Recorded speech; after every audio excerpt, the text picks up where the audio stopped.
السلام علیکم بسم اللہ الرحمن الرحیم۔ میری نماز فجر اکثر قضا ہو جاتی ہے، الارم لگا کر رکھتا ہوں، جلد سونے کی کوشش کرتا ہوں مگر نیند نہیں آتی، حالانکہ امام مسجد ہوں۔ اہل خانہ کو نماز کی طرف راغب کرنے کے لیے کیا کیا جائے، اور اہل خانہ کو موبائل کا غلط استعمال کرنے سے کس طرح روکا جائے؟ 3 باتیں جاننا چاہتے ہیں یہ صاحب۔ نماز اکثر قضا ہو جانا تو بہت بری بات ہے۔ کبھی کبھار کسی وجہ سے زندگی میں نماز قضا ہو تو وہ بھی بہت بری بات ہے اور افسوس کی بات ہے۔ اکثر قضا ہو اور وہ بھی اس شخص کی جسے امامت کا شرف حاصل ہے، تو سوائے لاپرواہی کے اور اس کو کیا کہا جا سکتا ہے؟ الارم رکھیں، الارم سے نہیں اٹھ سکتے تو دوسری تدبیریں بھی تو ہیں، دوسری تدبیریں کریں۔ گھر میں بتائیں کہ میں امام ہوں، بھائی ذرا مجھے اس وقت میں جگا دو، جگانے کے لیے کہیں۔ ان لوگوں کو نمازی بنانے کا یہ بھی ایک طریقہ ہے کہ ان کو نماز کا ذمہ دار بنا دو ہمارے جگانے کا۔ اور جو تدبیر ہو سکتی ہے کرنا ہوگا، کیونکہ نماز جیسے فریضے کی لاپرواہی برداشت نہیں ہے، اور اللہ تعالیٰ کے ہاں اس میں کوئی رعایت نہیں ہے۔ تدبیر کرو، جو کر سکتے ہو وہ کرو۔ ایک الارم سے کیا کام؟ الارم بند کر کے پھر سو جاتا ہے آدمی۔ تو الارم کیا چیز ہے؟ الارم سے کام نہیں بن رہا، کسی کا الارم سے بن جاتا ہے کسی کام، اور کسی کا الارم سے نہیں بنتا۔ تو اس کو چاہیے کہ دوسری تدبیریں کرے، ایسی جگہ پر سوئے جہاں آسانی کے ساتھ اٹھ سکتا ہو، جہاں نماز چوری کا موقع نہ ملے اسے، ایسی جگہ پر سوئے، کوئی تدبیر کرے۔ جب تدبیر کرے گا تو تدبیر کے دستے ضروری سے تقدیر درخشاں ہوتی ہے۔ اب اگر کچھ کرنا نہ چاہے اور یہ کہے کہ ایسا ہو رہا ایسا ہو رہا، تو ایسا ہو رہا تو ہوتا ہی رہے گا، آئندہ بھی ہوتا ہی رہے گا ایسے۔ اس کا حل یہ ہے کہ تدبیر مؤثر ہو، مؤثر تدبیر سے پھر انشاءاللہ نفع ہوگا، کام ہوگا۔ کر کے دیکھو، اپنی عقل سے تدبیریں اختیار کرو، تدبیر کرنا بہت ضروری ہے۔ اور خواجہ صاحب رحمۃ اللہ علیہ فرماتے تھے کہ بوقت سحر اگر ہو قصد شکار، رات بھر تجھ کو رہتا ہے انتظار، آنکھ خود کھل جاتی ہے بار بار، اور نماز صبح کا اٹھنا تیرے لیے ہے بار۔ یہ کیا بات ہے؟ صبح کے وقت میں ابو آ رہے ہوں، بھیا آ رہے ہوں، ایئرپورٹ جانا ہو، پوری رات میں نیند نہیں آتی، کروٹیں بدل کا ٹائم دیکھ کے، گھڑی دیکھ کے اٹھتا ہے، نماز کے لیے کیوں نہیں اٹھ سکتا؟ دنیاوی مفادات کے لیے جب اٹھ سکتا ہے تو اخروی مفاد کے لیے کیوں نہیں اٹھ سکتا؟ اس لیے اقبال مرحوم نے بھی جواب شکوہ میں کہا ہے، ہم سے کب پیار ہے تم کو تو نیند پیاری ہے۔ کس قدر دشوار تم پہ صبح کی بیداری ہے، کس قدر دشوار تم پہ صبح کی بیداری ہے، ہم سے کب پیار ہے تم کو تو نیند پیاری ہے۔ تو جو شکوہ ہم لوگ کرتے ہیں انہوں نے پہلے وہی شکوہ کیا، پھر اللہ کی طرف سے جوابات دیے، ہر شکوے کا جواب دیا، ہر شکوے کا جواب دیا، اور اس شکوے کا بھی جواب دیا کہ بھائی تم شکایت کرتے ہو، کس کی کر رہے ہو؟ قصور تو تمہارا ہی ہے۔ تو صبح کو اٹھنے کے سلسلے میں تھوڑا آپ اور اسٹرانگ فیصلہ کیجیے۔ ابھی زیادہ مضبوط نہیں دکھ رہا یہ فیصلہ، یہ مضبوط فیصلہ کیجیے کہ نہیں قضا ہونا ہے، پڑھنا ہی پڑھنا ہے، اٹھنا ہی اٹھنا ہے۔ پھر دیکھو انشاءاللہ جب ارادہ مضبوط ہوتا ہے تو ناکامی نہیں ہوتی، کامیابی ہوتی ہے۔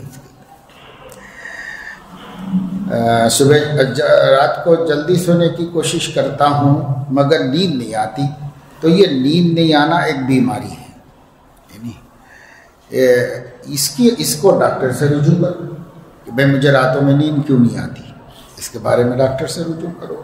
اگر موبائل کی وجہ سے نہیں آتی ہے تو موبائل کو خدا حافظ بولو تاکہ جو ہے وقت پہ سو جا سکے ہم۔ اور اگر ایسا کچھ بھی نہیں ہے مگر لیٹنے کے باوجود نیند نہیں آتی تو پھر یہ فزیکل ایفیکٹ ہے، جسمانی مرض ہے، کوئی بیماری ہے، اسے ڈاکٹر کو دکھاؤ، علاج کراؤ، کسی حکیم طبیب سے دوائی لے کر کے کھاؤ، ذہن دماغ کو قوت ہوگی تو نیند آئے گی وقت پہ۔ تیل لگاؤ، سر میں تیل لگاؤ، تلووں میں تیل لگاؤ تاکہ نیند آ جائے۔ اس طریقے سے تدبیر اس کی بھی کرو، اور جب نیند آئے گی تو پھر انشاءاللہ تعالی نیند پوری ہو جائے گی، آدمی خود جاگ جاتا ہے۔ اب دیکھو آج کل رات اتنی لمبی ہے کہ کبھی سے آدمی اٹھ کے خالی کروٹیں بدلتا رہتا ہے۔ جو نماز پڑھنے والے ہیں وہ تو اٹھ کے نماز پڑھنے کھڑے ہو جاتے ہیں، نماز پڑھتے ہیں، لیکن جو نماز نہیں پڑھتے وہ بھی کروٹیں بدلتے رہتے ہیں۔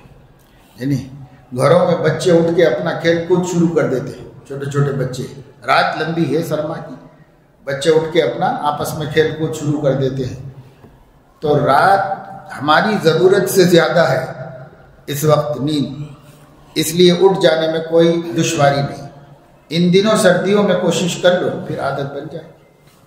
ایک تدبیر اور حضرت حکیم الامت رحمۃ اللہ علیہ نے فرمائی، رات کا کھانا مغرب بعد کھا لو۔ کھانا دیر سے کھانے سے بھی پھر نیند نہیں آتی ہے، تو رات کا کھانا مغرب بعد کھا لو۔ مغرب بعد کھانا کھا کر کے، اور یہی فطری طریقہ ہے، عربوں کا بھی یہی طریقہ تھا، وہ 11 بجے کھانا کھاتے، پھر عصر مغرب بعد کھانا کھا لیتے، ختم۔ اب بھی بہت سے ہمارے ہندوستان کے علاقوں میں بھی 2 ہی وقت کا کھانا ہے۔ کاشتکار لوگ شمالی ہندوستان میں صبح 10 بجے کھاتے ہیں، جب ان کی بیوی توشہ بنا کے لے جا کے کھیت میں دیتی ہے تب بیٹھ کے کھاتے ہیں، پانی وانی پیتے ہیں، پھر کام کرتے ہیں، اور اس کے بعد شام کو گھر آتے ہی کھانا کھا لیتے ہیں، سو جاتے ہیں۔ تو ایسا ہم کریں کہ مغرب بعد کھانا کھا لو۔ مغرب بعد کھانا کھا لو گے تو کام کچھ بھی نہیں رہے گا۔ ابھی ہم لوگوں کے کھانے رات میں 10 بجے 11 بجے ایسے جب جس کا جی میں آیا کھانا کھاتا ہے، تو سارا گھر کا نظام جو ہے وہ درہم برہم ہو کر ہے۔ ایک تدبیر یہ بھی کر لو، جلدی کھانا کھاؤ، جب کھانا ہضم ہو جائے گا خود بخود اٹھ جائے گا۔ اہل خانہ کو نماز کی طرف راغب کرنے کے لیے بس دین سکھاتے رہو بھائی، قرآن حدیث ان کو شفقت سے طریقے سے بتاؤ۔ بعض گھر والے سنتے ہیں، بعض گھر والے سنتے بھی نہیں، تو ان لوگوں کو بھی کسی مناسب موقع پر بیزار کیے بغیر تھوڑی تھوڑی بات کان میں ڈالتے رہو۔ بھائی نماز فرض ہے، اللہ اس کا حساب لے گا، ہم سب کو مرنا ہے، اس کی فکر کرنا ہے، نماز پڑھ لیا کرو، جتنا ہو سکے اتنا تو شروع کرو، اللہ توفیق دے گا، پھر آہستہ آہستہ۔ بہرحال مسلط ہو کے تو کوئی کام ہوتا نہیں۔ عورت جو ہے اپنے کو برابر سمجھتی ہے مرد کی، تو اس وجہ سے وہ ماننے کو تیار نہیں ہوتی، وہ بحث کرنے کو تیار ہو جاتی ہے۔ لیکن سب کی بیویاں ایسی نہیں ہوتی، سب عورتیں ایسی نہیں۔ بہت سی عورتیں ہیں ندامت کا اقرار کرتی، مان لیتی ہیں، شرمندہ ہوتی ہے، بہت سی عورتیں ایسی بھی ہیں، لیکن عمل نہیں کرتی، کاہل سست ہوتی ہیں، پھر وہی بدعملی، پھر سمجھاؤ تو ہاں اچھی باتیں پڑھتی ہوں، پھر وہی بدعملی۔ تو اب بولنا مت ختم کرو، بولتے رہو، سمجھاتے رہو، تا وقت کہ اللہ اس کو کبھی توفیق عطا فرما دے۔ دعا بھی مانگنا اللہ تعالیٰ سے، ان کی ہدایت کے لیے صلاۃ الحاجت بھی پڑھو، اور مناسب طریقے سے دین پہنچاتے رہو۔ ہمارے ذمہ دین پہنچانا ہے، دین منوانا نہیں۔ ما علی الرسول الا البلاغ المبین۔ ہم مابین زوجین میں اختلاف ہوتا رہتا ہے، گھر گندا رکھنا، بچوں کو گندا رکھنا، جب اس کی صفائی کے لیے کہا جاتا ہے تو کھانا چھوڑ دینا، برداشت 5-6 سال ہو گئے مگر سدھار نہ ہوا۔ اور حضور والا جو اخلاق بتاتے ہیں کچھ کام نہیں آتا، یعنی اخلاق اس لیے نہیں بتلاتے ہیں کہ ان کو کام آئے، اخلاق اس لیے بتلاتے ہیں کہ ہم کو کام آئے، اس کے لیے اخلاق بتلاتے ہیں۔ ان کو کیا کام آئے گا؟ ان کو کام آئے نہ آئے، ان کو صرف پہنچا دینا ہے۔ اس سلسلے میں ہمیں یہ بات دھیان میں رکھنا چاہیے۔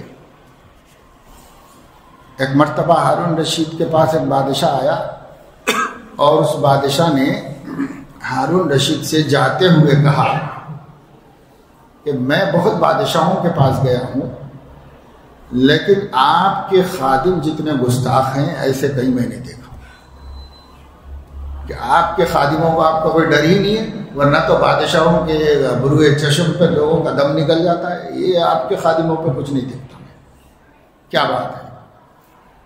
تو ہارون رشید نے کہا کہ دیکھیے اگر ان کو میں با اخلاق بناؤں تو اس کے لیے مجھے بد اخلاق بننا پڑتا ہے، اب میں بد اخلاق ہو جاؤں تو یہ سب اخلاق والے ہو جائیں گے، تو بھائی ان کو اخلاق دینے کے لیے میں بد اخلاق کیوں بن جاؤں؟ اس لیے میں نے یہ طے کیا ہے کہ چاہے وہ نہ بنے اخلاق والے، میں اخلاق بند رہوں گا، ایک خوبی اپنی کیوں ختم کر دوں دوسرے کے خاطر؟ تو بھائی جو اخلاق کا تعلق ہے وہ ہماری شخصیت سے ہے، ہماری شخصیت کو نیک بنانے کے لیے، اللہ رسول کی نظر میں بہتر بنانے کے لیے ہمیں با اخلاق رہنا ہے، اور ان کو ٹوکنا ہے، بتانا ہے، تعلیم دینا ہے۔ اثر ہوتا ہے نہیں ہوتا ہے تو ہمارے ہاتھ میں ہدایت تو نہیں ہے، ہدایت تو نبی کے ہاتھ میں بھی نہیں تھی۔ انک لا تہدی من احببت، نہیں دے سکتے آپ کے چچا کو نہیں دے سکے۔ ابھی میں نے حدیث شریف پڑھائی بخاری میں کہ حضور نے بہت کوشش کی تھی آخری مرتبہ کہ کلمہ پڑھ لیں، لیکن دوسرے مشرکین نے بھی کہا کہ کیا آپ اپنے آباء و اجداد کا دین چھوڑ دیں گے؟ تو ان کے ڈر سے آخر میں انہوں نے کہہ دیا کہ میں اپنے عبد المطلب کے دین پر ہوں،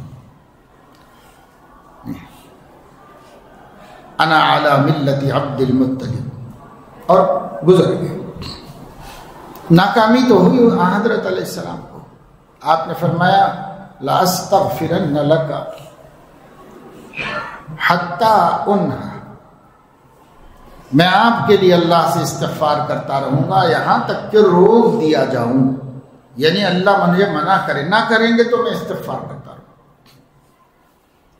پھر آپ گھر آئے تو جبرائیل آئے اور انہوں نے کہا ما کان للنبی ان یستغفر للمشرکین ولو كانوا اولی قربا من بعد ما تبین لهم انهم اصحاب الجحیم، اب آپ کے لیے حق نہیں ہے کہ آپ استغفار کریں، بند کر دیں۔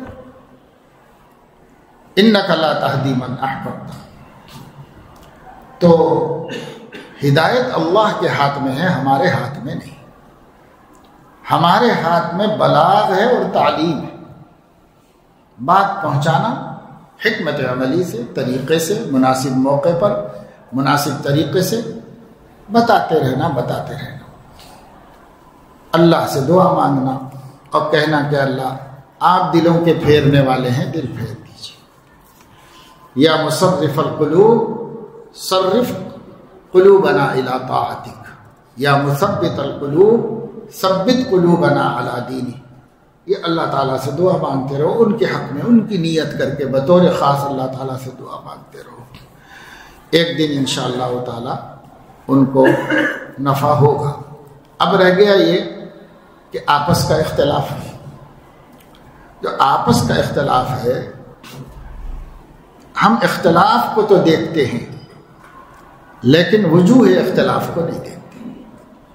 گھر میں جو نا اتفاقی ہوتی جا رہی، جھگڑے، اس کے بعد بد زبانی اور پھر سخت کلامی اور پھر نا اتفاقی، تکلیف، اس کو کون سا سکون ہے، ہم کو کون سا سکون ہے؟ نا اتفاقی میں تو دونوں کو سکون نہیں، ایسا نہیں ہے کہ ایک کو سکون مل رہا ہے لڑ جھگڑ کے، اس کو بھی نہیں ہے، لیکن اس کو بھی عقل نہیں ہے، ہم کو بھی عقل نہیں۔ ہم اسباب کو دیکھیں، سبب کیا ہے بھائی؟ اس سبب کو کھوجنے سے اکثر کچھ چیزیں ہمارے ہاتھ میں آتی ہیں، اگر ہم اس کا دفاع کریں، اس کو ختم کریں، تو پھر امید ہوتی ہے کہ یہ جھگڑے، یہ فتنے، یہ تکلیف دہ صورتحال، اس میں کچھ کمی آنا شروع ہو. لیکن اسباب کو سمجھے بغیر صرف ڈانٹ ڈپٹ اور صرف تنبیہ و توجیہ توبیخ یہ چلتی رہے گی تو بھائی وہ تو ہر تنبیہ کے جواب میں اس سے بڑی تنبیہ کرے گی، آپ ہر ٹوکنے کے جواب میں اس سے زیادہ بے نیازی اور استغنا بتا دے گی، کیونکہ جاہل ہے، ناقص العقل اور ناقص الدین ہے. عقل بھی کم ہے، دین بھی کم ہے، لیکن بڑے بڑے عقل مندوں کی عقلوں کو کھا جانے والی ہے. یہ حضور نے فرما دیا ہے، اس لیے ہم کو اسی حساب سے اس کے ساتھ معاملہ رکھنا پڑے گا. ما رأيت من ناقصات عقل و دین اذهب للب الرجل الحازم من احداكن. بڑے بڑے پختہ دماغ لوگوں کی عقلیں پر سوار ہو جانے والی تم سے بڑھ کر ہم نے کسی کو نہیں دیکھا، حالانکہ دین میں بھی ناقص ہو اور عقل میں بھی ناقص ہو. پوچھا گیا وما نقصان دیننا و عقلنا، ہمارے دین میں کیا کمی ہے، ہمارے عقل میں کیا کمی ہے؟ تو حضور علیہ الصلوۃ والسلام نے فرمایا دین کی کمی تو یہ ہے کہ ہر مہینہ کم سے کم 15 نمازیں چھٹتی ہیں نا، اور زیادہ سے زیادہ 50 چھٹتی ہیں. مرد کی جو نہیں چھٹتی تو دین میں کم ہوگے کہ نہیں ہوگے؟ رمضان میں کم سے کم 3 اور زیادہ سے زیادہ 10 روزے چھٹتے ہیں، بغیر روزے کے رہنا پڑتا ہے، مردوں کے نہیں چھٹتے. تو دین میں کمی ہو رہی ہے، اگرچہ کہ معاف ہے اللہ کی طرف سے، لیکن دین کی مقدار تو کم ہے آپ کی. اور عقل تو قرآن میں اللہ نے فرمایا کہ گواہی جب طلب کی جا رہی ہو تو 2 مرد ہونے چاہیے گواہی دینے کے واسطے. اتفاق سے 2 مرد نہیں ملے تو 1 مرد ہے تو 2 عورتیں اور لے لو. 1 مرد 1 عورت نہیں کافی، 2 عورتیں لے لو. اور وجہ اللہ تعالیٰ نے یہ بتایا کہ ایک بھول جائے گی تو دوسری یاد دلائے گی، اس لیے 2 لے لو. تو معلوم ہوا کہ تمہارے عقل کا نقصان ہے. تو عورتوں کی نفسیات کو ہمیں سمجھنا چاہیے. ان کی نفسیات کیا ہیں؟ ہم عام طور سے یہ کرتے ہیں کہ بھئی ہماری بات، ہم بڑے ہیں، ہمارا حکم ماننا چاہیے، ہم شوہر ہیں، اطاعت کرنی چاہیے. اس میں 2 رائے نہیں ہے، بالکل ٹھیک بات ہے. شوہر کا اتنا بڑا مقام ہے کہ نبی نے فرمایا اگر میں غیر اللہ کو سجدہ کرنے کی اجازت دیتا تو عورت سے کہتا کہ شوہر کو سجدہ کرے. یہ تو مقام بتا دیا. لیکن یہ اتنا اونچا مقام والا ہے اور ایک اس کے سامنے گویا ایک عابد اور معبود کا مقام کا فرق بتا دیا. اتنا بڑا فرق بتا دیا ہے. اب اتنے بڑے فرق کو لے کے چلنا نا، ایک لکڑی چھوٹی ہے، ایک لکڑی بڑی ہے، اس کے اوپر ہمیں کسی چیز کو قائم کرنا ہے تو اسی حساب سے کچھ تدبیر کرنا پڑے گا. اس لیے عورت کی کتنی ہی سمجھدار ہو، کتنی ہی ذہین ہو، کتنی ہی پڑھی لکھی ہو، اس کی اپنی عقل کا ایک معیار ہے جو مرد کے عقل کے معیار سے جوڑ نہیں کھاتا. اس لیے اس کی نفسیات کو سامنے رکھ کر کوشش کرنا. اور بسا اوقات کچھ چیزیں دونوں جانب سے ہوتی ہیں، نظر نہیں جاتی بس اس کی طرف. اگر ہم اپنے احوال کو خود دیکھیں، غور کی نظر سے دیکھیں کہ کیا سبب ہوتا ہے اس بات، اس ضد کے بڑھنے کا، اس شرارت کے بڑھنے کا کیا سبب ہو رہا ہے، تو سبب کچھ ملیں گے ایسے جو ہمارے ہاتھ میں ہوں گے، یعنی ہمارے اختیار میں ہوں گے. ہم ان اسباب کو تو ختم کر دیں گے. کچھ اسباب اس کی طرف سے ہے، وہ ہمارے ہاتھ میں نہیں ہے. تو اخلاق سے رہنے کا یہ مطلب نہیں ہے کہ برداشت کرتے رہو، یہ نہیں کہا ہم نے. ہم نے یہ کہا کہ اسباب بھی تو تلاش کرو اور اسباب کا خاتمہ کرو. کب ہوتا ہے ایسا؟ کیوں ہوتا ہے ایسا؟ اب بسا اوقات یہ ہوتا ہے کہ ایک عورت کی طبیعت میں اس کے مزاج ہی میں سلیقہ نہیں. اب آپ اس کو سلیقہ سکھائیں تو اگر وہ اس کو تسلیم کر لے کہ میرے اندر سلیقے کی کمی ہے، تب تو آپ کے سکھانے کا اس کو فائدہ ہوگا. اور اگر وہ تسلیم ہی نہ کرے کہ میرے اندر یہ کمزوری ہے، تو آپ کے بتانے کا اس کو کوئی فائدہ نہیں ہوگا. اس لیے ہم عام طور سے کہتے رہتے ہیں کہ بھائی یہ ان لوگوں کی ذمہ داری ہے جنہیں اللہ نے بیٹیاں عطا فرمائی ہیں. وہ اپنے گھر میں اپنی پرورش کے زمانے میں جب تک اس کی شادی کرنا ہے، اس پورے پیریڈ میں وہ اللہ کی امانت ہے، وہ اس کے شوہر کی امانت ہے.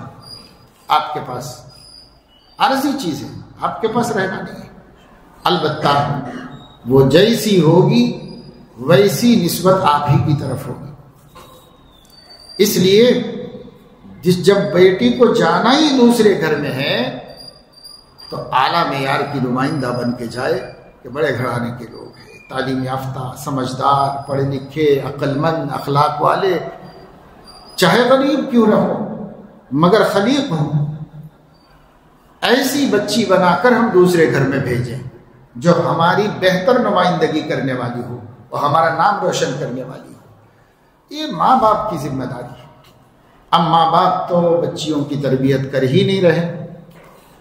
شادی ہونے کے بعد وہ ساری بلا جو ہے وہ شوہر کے سر پہ آ کے پڑتی ہے، اسے برداشت کرنا ہوتا ہے. اب اس کو برداشت کرنا ہے بہرحال یہ سوچ کر کے کہ بھئی اللہ نے ہماری تقدیر میں انہی محترمہ کو ہمارا ساتھی بنایا ہے، اللہ نے بنایا ہے، اس لیے یہ ہمارے حصے میں آئی. لہذا سکھاتے بھی جانا ہے، برداشت کرتے بھی جانا ہے، دونوں کام ہیں. اور اگر یہ برداشت ناقابل تحمل ہو جائے تو علیحدگی کا راستہ اسلام نے رکھا ہے، وہ آخری درجہ ہے. آخر الحیل السیف، آخری تدبیر تلوار ہوتی ہے، سب سے پہلے تلوار نہیں اٹھائی جاتی. اس لیے ہر ممکن تدبیر جو قرآن بتاتا ہے، جو نبی بتاتے ہیں، استعمال کر لو اپنے گھر کے سدھار کے واسطے. مایوسی ہو جائے تو صبر سے کام نکل سکتا ہے تو صبر سے کام نکال لو، اور اگر اتنی ہمت نہیں ہے تو آخر الحیل ہے، علیحدہ کر دو، کوئی دوسری کو تلاش کرو. اس سے پہلے یہ بھی غور کر لو کہ وہ دوسری والی اس کی دادی نکلے تو پھر کیا کرے. اس کو بھی پہلے غور کر لو، بھائی اس سے تو وہی غنیمت تھی، تو یہ نوبت نہ آئے کہ پھر بعد میں آدمی کہے گا ارے بھائی وہی بہتر تھی ہمارے واسطے، جیسی بھی تھی کم سے کم ہمارا خیال تو کرتی تھی. ایک صاحب ہے حیدرآباد کے، وہ انگلینڈ میں رہتے ہیں. آہستہ آہستہ کچھ کاروبار ہوتے ہوتے ہوتے ہوتے کافی بڑے دولت مند آدمی ہو گئے. حیدرآبادی یعنی مشرقی ہندوستانی ذہنیت تھی، یہیں شادی بھی کی تھی، بیوی بھی ان کی، ان کے بچے بھی. حیدرآباد میں انہوں نے کالج قائم کیا، یہاں سے بھی کاروباری سلسلے میں، تو کچھ یہاں بھی رہنا تھا، ان کو پیسہ بھی تھا، کما رہے تھے خوب. تو دل میں بات آئی کہ بھائی وہاں کی امانت وہیں رہنے دو، یہاں کی امانت یہاں کر لیں گے دوسری. تو انہوں نے یہاں پر ایک نکاح کا ارادہ کیا. کسی رشتے لگانے والوں کے سامنے بات رکھی. انہوں نے کہا کہ ارے ایک عورت ہے مطلقہ، اس سے کر لو نکاح، بہت اچھا ہے، اس کی ماں بھی غریب ہے، وہ لوگ بھی بہت غریب ہیں، اور ایسے اور ایسے. ترغیب بتائی تو سوچا پیسہ ہے، کسی غریب ہی کا کام آ جائے، ثواب بھی مل جائے گا، اپنا کام بھی نکل جائے گا. تو موصوف نے نکاح کر لیا. نکاح ہو گیا تو جنون جذبات میں نکاح کیا، فوراً سے ایک گھر خرید کے اس کے نام پہ کر دیا حیدرآباد میں فلاٹ. کیونکہ اب وہ رہنا ہے، وہ رہے گی، وہ یہ جاتے آتے رہیں گے، وہ یہاں رہے گی، تو فلاٹ خریدا مگر اس کے نام پہ خریدا. اب بیٹھے بٹھائے اس کو ایک گھر مل گیا 40-50 لاکھ روپے کا. چلو اچھا ہے، بیوقوف لگ رہا ہے اس کو، اور شیشے میں اتارنا چاہیے. اس کو ایک کار دلا دی، اس کو ڈرائیور رکھ دیا، اور گھر کا کرایہ خود اپنے ذمے رکھا. یعنی یہ تو ذاتی گھر تھا، اس کی ماں جہاں رہتی تھی اس کو بھی اپنے ذمے لے لیا. اتنی مہربانیاں کیا بیچارہ، رکھو کھا روپیہ. اس کے بعد اس کے اندر اکاؤنٹ میں پیسے 1 لاکھ روپے رکھ کے وہاں کا کام دیکھنے کے لیے گئے. تو اس نے 15 دن میں فون کیا کہ پیسے ختم ہو گئے بھیجی. تو کہا 1 لاکھ روپے تھے. تو کہا میں بیوی ہوں نوکرانی ہوں, حساب پوچھتے آپ میرے سے. اللہ اکبر, یہ تو اور بڑا مسئلہ ہو گیا. صاحب 1 لاکھ 1 مہینے میں 15 دن میں ختم کرے تو حساب بھی نہ پوچھے کہ کتنا ہے. خیر کچھ پیسے بھیج دیے, پھر کچھ کیا. اس کے بعد وہ پھر اپنے اس دوست کے پاس آئے جس کے ذریعے سے ڈھکا ہوا تھا کہ وہ خدا کے واسطے جان چھڑا دو گے, جو نقصان ہو گیا برداشت کر لیتا ہوں. وہ بیوی میری مشرقی ہندوستانی انداز کی, اتنے برسوں سے میری زوجیت میں ہے, میں دنیا بھر میں پھرتا ہوں. اگر بچے کے لیے دوا لانے کے لیے میڈیکل شاپ بھی جانا ہے تو فون کرتی ہے کہ میں میڈیکل شاپ جا رہی ہوں دوا لانے کے لیے, اور واپس آ کے اطلاع دیتی ہے کہ میں آ گئی گھر. تو وہ تو غائبانہ اتنی وفادار ہے, کبھی ایک دوپٹہ نہیں مانگا مجھ سے, کبھی ایک جوڑے کی فرمائش نہیں کی, اور اتنی عمر گزر گئی ہے, کہاں سے آ گئی میرے سر کے اوپر مصیبت. انہوں نے جا کے قاضی صاحب سے کہا, جنہوں نے قاضی صاحب پہلے کوئی بات نہیں اس کو چھوڑ دو, ایسی ہے ہو گیا. تو پیسہ تو بن گیا سب. پھر اس کے بعد اور کسی سے کرے گی, تیسری جگہ چوتھی جگہ.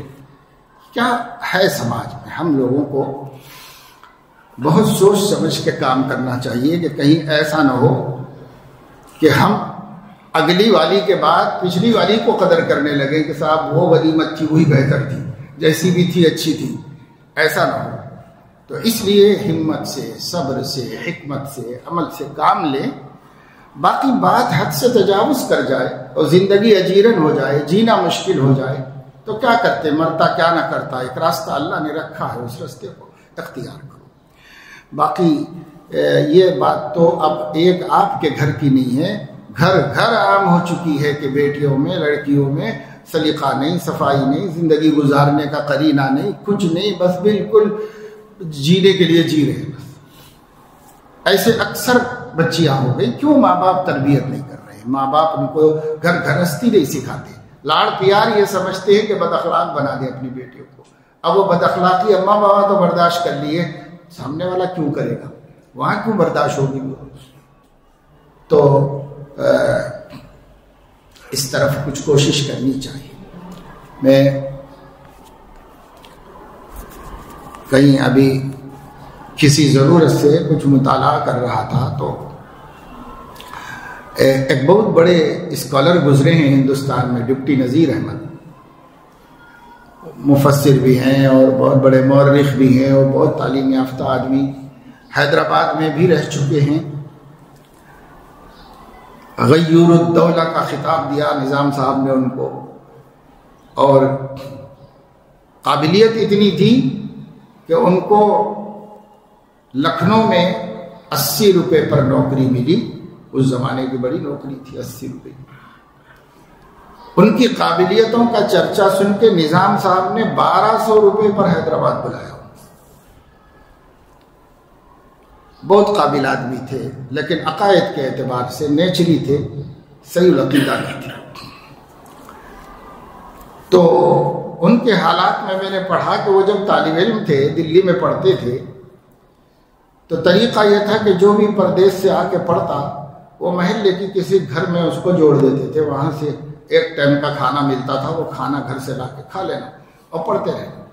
کوئی دارالاقامہ وغیرہ میس نہیں ہوتا تھا.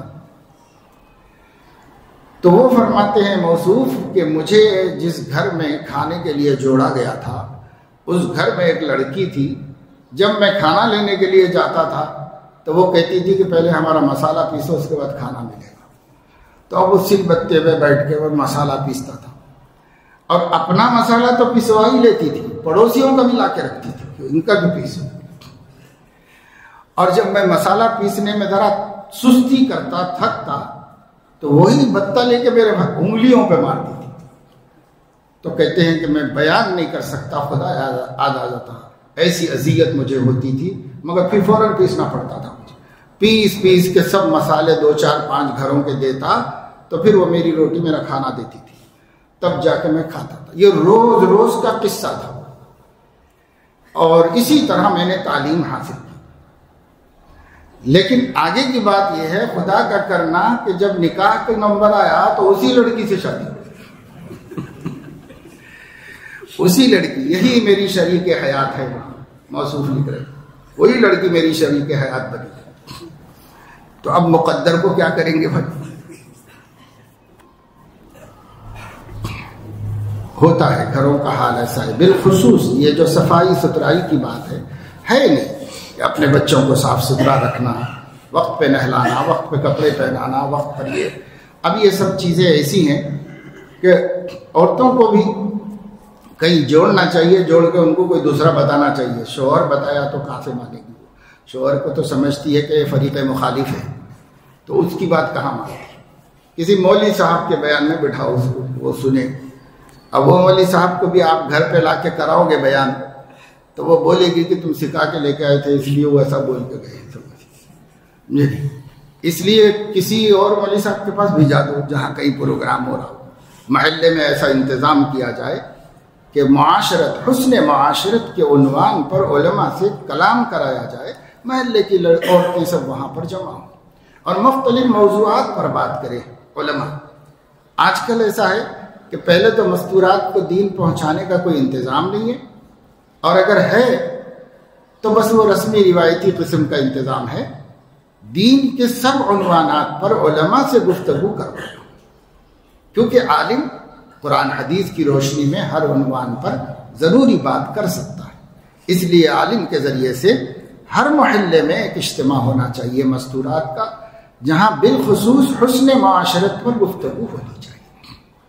حضرت علیہ السلام کرتے تھے، حضرت علیہ السلام مستورات میں جا کر ان کے عقیدوں سے متعلق، ان کے بدعملیوں سے متعلق ان کو نصیحتیں کر کے آتے تھے۔ یہی سنت زندہ کرنا چاہیے کہ جو امام ہو، جو عالم دین ہو محلے کا، وہ مستورات کو کہیں جمع کرتا رہے، اور وہاں جا کر کے بڑے بڑے جلسے نہیں، بڑے بڑے جلسوں میں عورتیں صرف باتیں کرتی سنتی نہیں، اس لیے بڑے جلسے نہیں ہونا چاہیے۔ البتہ ایک جگہ جمع کرو، اور جو فکر مند، ذمہ دار عورتیں، سمجھدار عورتیں، دین پسند عورتیں ہوتی ہیں، وہ اپنے شوق سے چونکہ جاتی ہیں علماء کے بیانات میں، تو وہ تو سنتی ہیں، لیکن وہ جو ہم لوگوں کو ہدایت و اصلاح کے لیے جوڑ کے جمع کرتے ہیں، وہ لوگ تو صرف بکواس کو آتے ہیں، بکواس کرتے، سنتے ہوتے کچھ بھی نہیں۔ اس وجہ سے محلہ ہونا چاہیے۔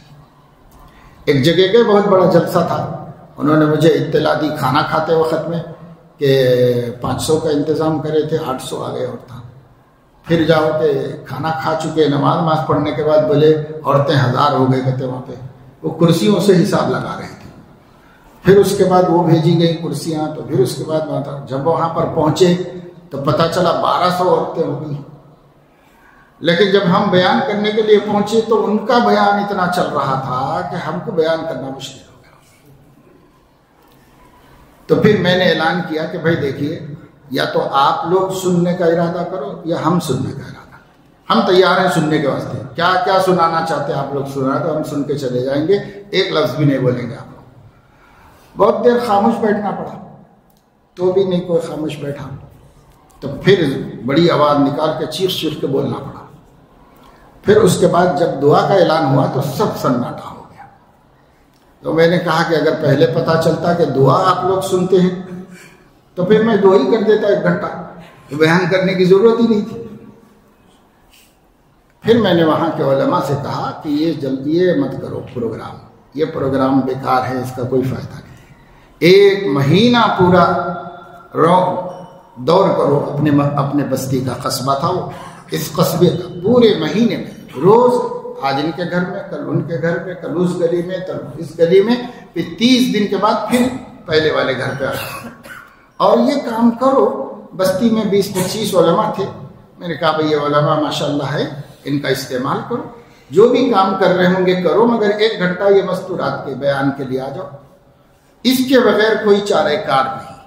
جب تک اللہ رسول کی باتیں اللہ رسول کے حوالے سے نہیں آئیں گی، یہ ایمان والیاں ہمارے کہنے سے نہیں مانیں، وہ خصوصاً شوہر کے کہنے سے نہیں مانتے، اس وجہ سے کہ شوہر سے عقیدت نہیں ہوتی، وہ قابل آرائی ہوتی ہے۔ اس مقابلہ آرائی کی وجہ سے نہیں مانتے اس کی بات.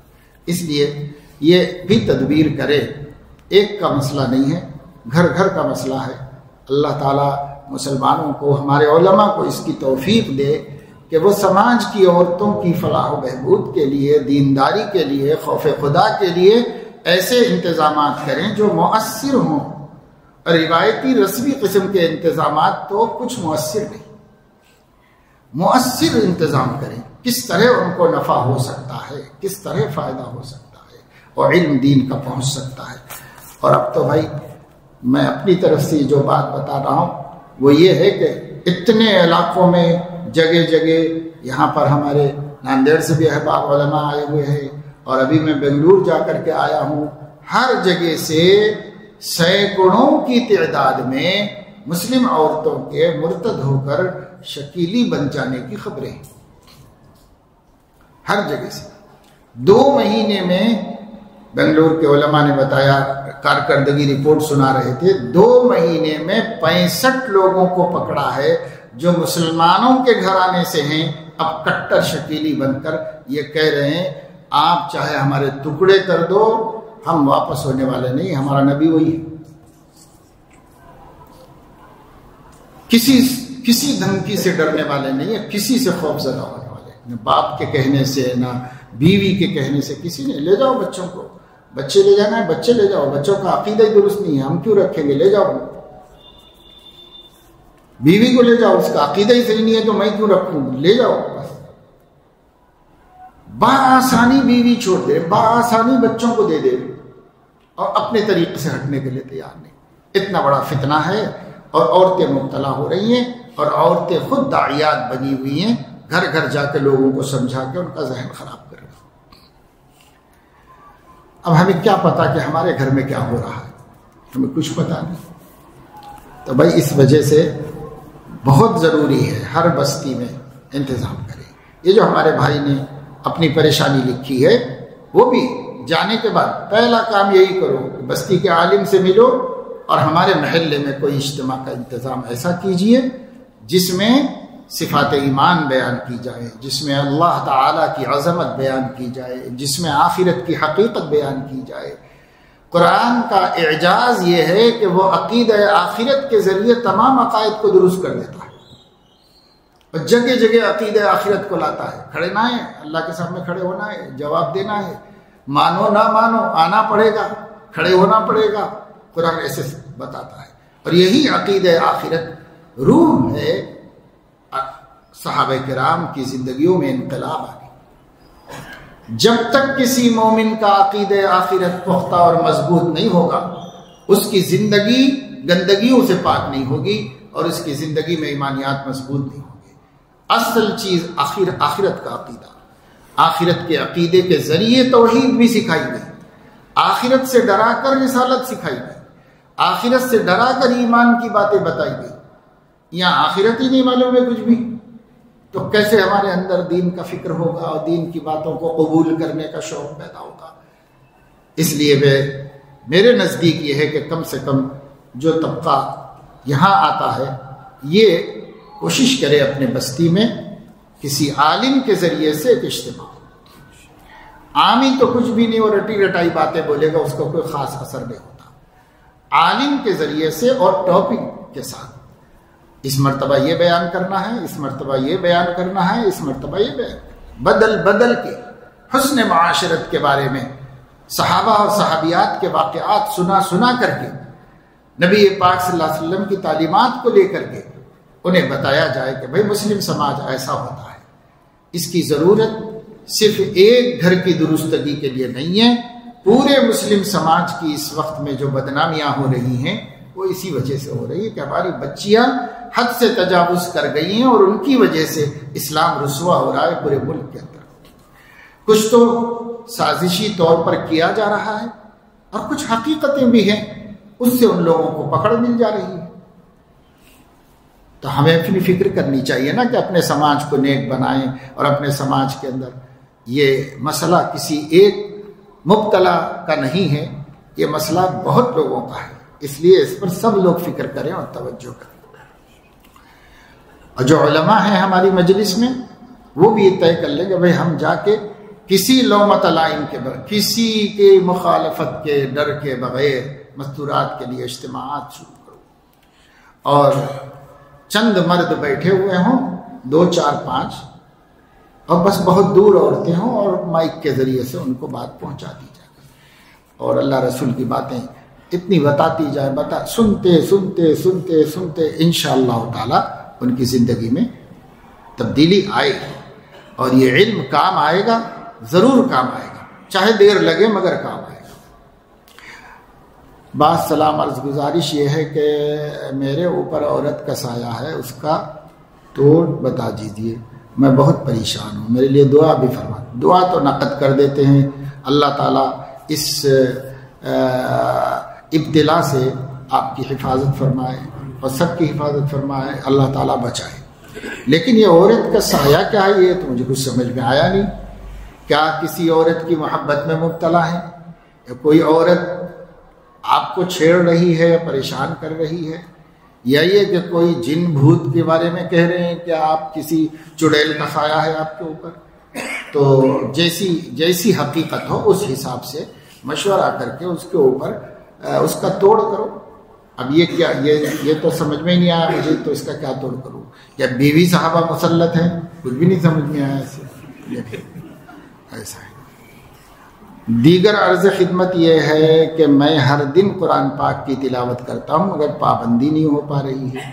ہر دن کرتے ہیں تو اسی کو تو پابندی کہتے ہیں بھائی، اور کس کو پابندی؟ ہر دن کرتا ہوں مگر پابندی نہیں ہو پا رہی ہے، دلچسپی نہیں ہے، دعا فرمائیے۔ دلچسپی نہ ہونا یہ تو ٹھیک ہے، لیکن جب آپ ہر دن کرتے ہو تو اسی کا نام پابندی ہے۔ دل لگے نہ لگے، بس مجھے قرآن پڑھنا ہے اور یہ ٹائم مقرر ہے، اور ٹائم نہیں بھی مقرر ہے تو 24 گھنٹے میں کبھی پڑھتا، سونے سے پہلے پڑھنا ہے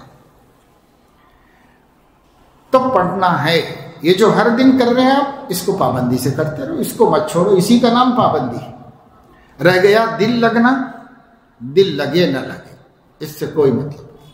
دل لگنے کے ہم مکلف نہیں ہیں، دل لگانے کے مکلف ہیں۔ دل لگانے کا طریقہ کیا ہے؟ طریقہ یہ ہے کہ بھائی وضو اچھی طرح بناؤ، اور قرآن مجید پڑھنے کے لیے کسی صاف ستھری جگہ پر بیٹھو، اور قرآن مجید کو دھیان دے کر توجہ سے پڑھو۔ پڑھنا شروع کرنے سے پہلے درود شریف پڑھ لو، اللہ تعالیٰ سے دعا کر لو کہ اللہ تلاوت کی برکات مجھے نصیب فرمائیے، اور تلاوت کا نور مجھے قلب کو عطا فرمائیے، یہ دعائیں مانگ لو۔ یہ تدبیریں ہیں، ان تدبیروں کے ساتھ آپ پڑھیے، پھر جی لگے نہ لگے اس سے کوئی مطلب نہیں ہے۔ جی لگانے ہی کا فائدہ حاصل ہوگا اور اسی کا نفع ہوگا۔ اللہ کا کلام ہے، جیسا بھی پڑھو گے نفع تو دے گا، کیونکہ کلام اللہ نفع نہ دے یہ ممکن نہیں، کلام اللہ کی تلاوت سے برابر نفع ہوگا۔ اس لیے اس کی جانب زیادہ پریشان نہ ہو۔ دل لگنے کا مسئلہ کچھ نہیں، کیا دلچسپی کی بات کیا ہے؟ جب دل لگے نہ لگنے کے باوجود پابندی کرے گا، ڈبل اجر ملے گا، ڈبل اجر ملے گا۔ ایک تو تلاوت کرنے کا، دوسرے اس تلاوت کے لیے نفس کا مقابلہ کرنے کا، ڈبل اجر ملے گا۔ تو کیا کرنے، ماشاءاللہ ہمارا جینے لگنے کی وجہ سے ہم دوسرے سے زیادہ ثواب کما لے رہے ہیں، دوسرے سے زیادہ۔ اس لیے ہمت مت ہارو، یہ دلچسپی کا انتظار مت کرو۔ باقی اللہ سے آپ بھی دعا کیجیے، ہم بھی کرتے ہیں کہ اللہ جی بھی لگا دے۔ حضرت اقدس دامت برکاتہم، فوٹوگرافی کا استعمال کیا جائز ہے؟ اگر ہے تو اس کا محل کیا ہے؟ جب اس کا استعمال بیجا ہو رہا ہے، بڑی تشویش کا باعث ہے، اس کا حل بتائے۔ میرے اشرف الجرائد میں پیش گفتار کو پڑھ لیجیے اس سلسلے میں، میں نے سب حدود بتا دی ہیں، کہاں درست ہے کہاں نہیں درست ہے، کس کو بچنا چاہیے، کس کو مبتلا ہونے پر استغفار کر لینا چاہیے اور مبتلا ہو جانا چاہیے کہ نہیں ہونا چاہیے۔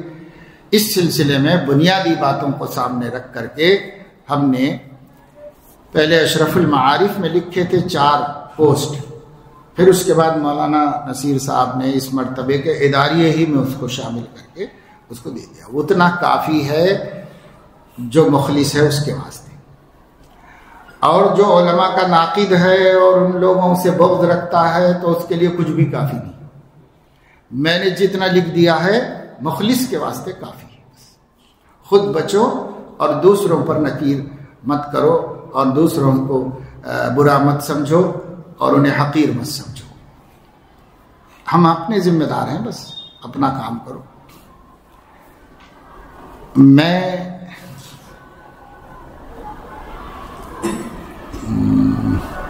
میں نیٹ والا موبائل نہیں رکھنا چاہتا، مگر اہلیہ محترمہ بزید ہیں. اگر نظر بد سے حفاظت کی جائے تو پھر موبائل کی بد نظری سے کیسے بچا جائے؟ عورت کو موبائل دیا جائے یا نہیں دیا جائے؟ دیا جائے تو کیسا دیا جائے؟ یہ موبائل کا مسئلہ یہ ہے کہ بھائی عورت اگر ہمارے قابو میں نہیں ہے تو حضرت حکیم اختر صاحب رحمۃ اللہ علیہ نے ایک موقع پہ فرمایا کہ بھئی بیوی سے یہ کہو کہ موبائل جتنے پیسے میں آتا ہے، آپ کی پسند کا موبائل اگر میں دلا سکتا ہوں تو وہ جتنے پیسے میں آتا ہے اتنے پیسے کی کوئی اور چیز آپ کو دلا دیں گے یا نہیں دلائیں گے. یہ مت سمجھو کہ میں بخل کر رہا ہوں تمہارے بارے میں، بخل نہیں کر رہا ہوں. اگر میں دلا سکتا ہوں 20,000 کا تو 20,000 روپے کسی جائز چیز کے لینے کے لیے آپ کو دوں گا. سونا خرید لو، کپڑے خرید لو، اپنی مرضی کی کوئی اور چیز لے آؤ، مگر وہ جس سے اللہ ناراض نہ ہوتا ہو، جس سے گناہ میں مبتلا نہ ہوتے ہو. تو گناہ کے اسباب کے لیے میں نہیں دوں گا، 2 پیسے بھی نہیں دوں گا. البتہ پیسے تم کو اتنے دے دیتا ہوں جتنے سے گناہ کے اسباب سے بھی بچ جائیں، اور اس سے کوئی جائز چیز لے لو. بس آپ کی مرضی ہے، آپ کو دے دیں گے، آپ کی پسند سے جائز چیز لے لو بس. تو حضرت فرماتے تھے کہ اگر دلا سکتا ہے نا، دلانا ہی پڑے گا. جب دلانا ہی پڑے گا تو کوئی سمجھوتا کر لو، وہ نہ دلاؤ، کوئی اور چیز کر لو. باقی اپنا فون رکھو بھائی، والدہ سے بات کرنے کے لیے، گھر والوں سے خیریت پوچھنے کے لیے، اپنی سہیلیوں سے خیر خیریت لینے کے لیے ایک فون رکھ لو گھر میں. لیکن یہ جو فون ہے اس فون سے اب بعض لوگ یہ کہتے ہیں کہ صاحب نعت سنیں گے اور قرات سنیں گے، تو قرات نعت بھی اس میں سن سکتے ہیں، اسی سے سن لو.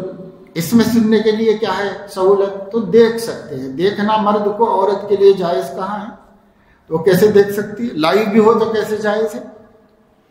ایک پروگرام ہو رہا تھا بنگلور میں، تو ان لوگوں نے بتایا کہ صاحب یہ جو انتظام کیا گیا ہے، لائیو کا انتظام کیا گیا ہے تاکہ لوگ جو نہ آئیں، جہاں جہاں ہیں وہاں سن لیں. اور وہ یہی گوہر شاہ کے بارے میں، شکیل کے بارے میں ہو رہا تھا پروگرام. بہت لوگ مبتلا ہیں، تو اس کو جہاں تک ہو سکے بات چلی جائے، اس لیے ہم لوگوں نے لائیو رکھا ہے. میں نے کہا کہ بھئی یہ لائیو جو ہے آڈیو کے ویڈیو ہے، تو کہا کہ ویڈیو ہے. میں نے کہا کم سے کم اتنا اعلان شروع میں کر دو کہ عورتیں تصویر نہیں دیکھ سکتی. تصویر نہیں ہے، ڈائریکٹ دیکھ رہے ہو، ڈائریکٹ بھی دیکھنا بے پردگی ہے. قل للمؤمنین یغضوا بنبصارہم قل للمؤمنات یغضضن بنبصارہن. ہمیں تو گھروں کی عورتیں نظر نہیں آ رہی ہیں، لیکن اس عورت کو مرد نظر آ رہا ہے. جب وہ عورت کو مرد نظر آ رہا ہے، وہ مرد کو کیسے دیکھ سکتی ہے؟ تو دیکھے نہیں، وہ بغیر دیکھے سن لے بس. اب مرد دیکھ رہے ہیں تو چونکہ یہ ڈائریکٹ ہے، اب اس کے بارے میں علماء کا اختلاف ہے، اجازت ہے، گنجائش ہے، وہ جانو. اس میں ہم آپ سے شدت نہیں کرتے، لیکن اتنا اعلان تو کرو کہ جہاں بھی آواز آ رہی ہے یا ویڈیو پہنچ رہا ہے عورت نہیں دیکھ سکتی، اس کا اعلان کرو. تو بہرحال عورتوں کو یہ بتایا جائے کہ آپ بدنگاہی سے نہیں بچ سکتے. پھر آپ کہہ رہے ہیں کہ اہلیہ بزید ہے، تو ہم کیسے بچیں؟ تو اگر وہ بزید ہے اور دلانا بھی پڑے اور اس کے بغیر کوئی رستہ نہ نکلے اتحاد اتفاق کا، تو اب گناہ کی وہ ذمہ دار ہے، آپ تو ذمہ دار نہیں. تو خود کیوں دیکھنا چاہ رہے؟ خود مت دیکھو اس میں، اور اس کو عملاً بتا دو کہ بھئی یہ گناہ کہ آپ ہی ذمہ دار ہیں. نہ میں باہر بے پردگی کرتا ہوں، نہ خاندان میں کرتا ہوں، نہ گھر میں موبائل میں کرتا ہوں، میں کہیں نہیں کرتا. اب جو کچھ ذمہ داری ہے وہ تمہاری ذمہ داری، میری ذمہ داری نہیں. کل ایک مولانا پروگرام میں بتا رہے تھے کہ بچوں کو آج کل موبائل سے کیسے روکا جاتا ہے. تو ایسے کہتے انہوں نے موبائل اپنے ہاتھ میں لے کے بتایا کہ موبائل دیکھ رہے ہیں، دیکھتے دیکھتے ارے آپ لوگ بہت موبائل کے عادی ہو گئے ہو، یہ موبائل بہت بدترین بلا ہے بھائی. پھر اپنے موبائل میں دیکھنا شروع. اس کے لگے کہ بچوں برباد ہو جاؤ گے، چھوڑو رکھو، کیوں موبائل میں وقت خراب کر رہے ہو؟ پھر اپنے موبائل میں لگے ہو. کہا بھائی ایسے منع کر رہے ہیں آج کل. جب ایسا منع کر رہے ہیں تو کہاں سے اس کا اثر ہوگا بھائی؟ اس کا کوئی اثر نہیں ہوگا. یہ دکھاتے ہوئے کہ میں متاثر نہیں ہوں اور تم لوگوں کو بھی بچانا چاہتا ہوں، تب سامنے والا خیر خواہ سمجھے گا کہ بھئی یہ واقعی خیر خواہ ہے. خود جس چیز کو برا سمجھ رہے ہیں ہم کو بھی اس برائی سے بچانا چاہ رہے ہیں، تو خود بھی عمل کرنا اس کے اوپر ہوتا ہے.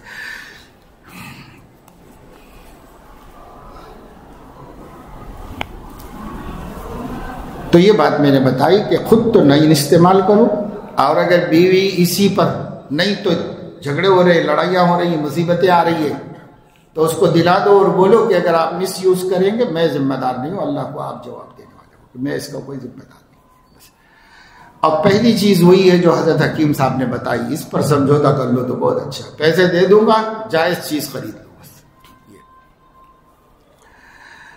ہمارا مدرسہ بدعتیوں کے اندرون میں ہے، جہاں تعلیم نہیں چاہیے، اختلاف یا کچھ گڑبڑ ہمیشہ کرتے رہتے ہیں. 100 یا 200 قدم کے درمیان 6-7 مکاتب ہو گئے ہیں، اب بچے بہت کم آتے ہیں، کوئی وجہ بتائیں.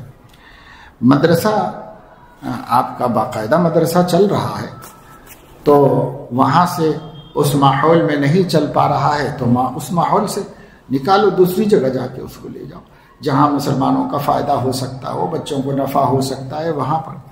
اب یہ لوگ ماحول یعنی محلے کے بسنے والے وہ بدعتی خیالات کے ہیں اور آپ کو نہیں برداشت کرتے اور جھگڑا تکرار کرتے ہیں، تو ان کی ہدایت کے لیے دعا کرنا کافی ہے جو ہماری بات سننے کے لیے تیار نہیں. لہذا وہاں سے چلے جائیں، کسی دوسری جگہ پہ جا کے یہ کام کریں. اور قریب قریب مکتب چل رہے ہیں، تو مدرسہ تو مکتب کے لیے نہیں ہوتا، مکتب تو گھنٹہ 1.5 گھنٹے کا ہوتا ہے، مدرسہ تو ہمہ وقتی تعلیم کے واسطے ہوتا ہے. تو اگر اس محلے کے بچوں کا رجحان نہیں ہے تو اگر ہماری دکان یہاں نہیں چل رہی ہے تو کسی دوسری جگہ لے جا کے دکان کھول لیں، جہاں چل سکتی ہو وہاں لے جاؤ. یہ دکان تو نہیں ہے، یہ ایمان کی تجارت ہے، یہ ایمان کی اور دین کی تجارت ہے، یہاں نہیں چلتی، دوسری جگہ لے جا کر کے چلو.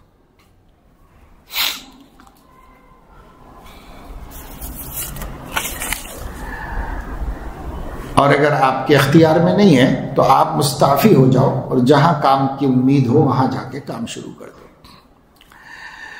میری اہلیہ عالمہ ہیں، میں اس کا پورا خیال رکھتا ہوں لیکن اس کا شکوہ ختم نہیں ہوتا ہے،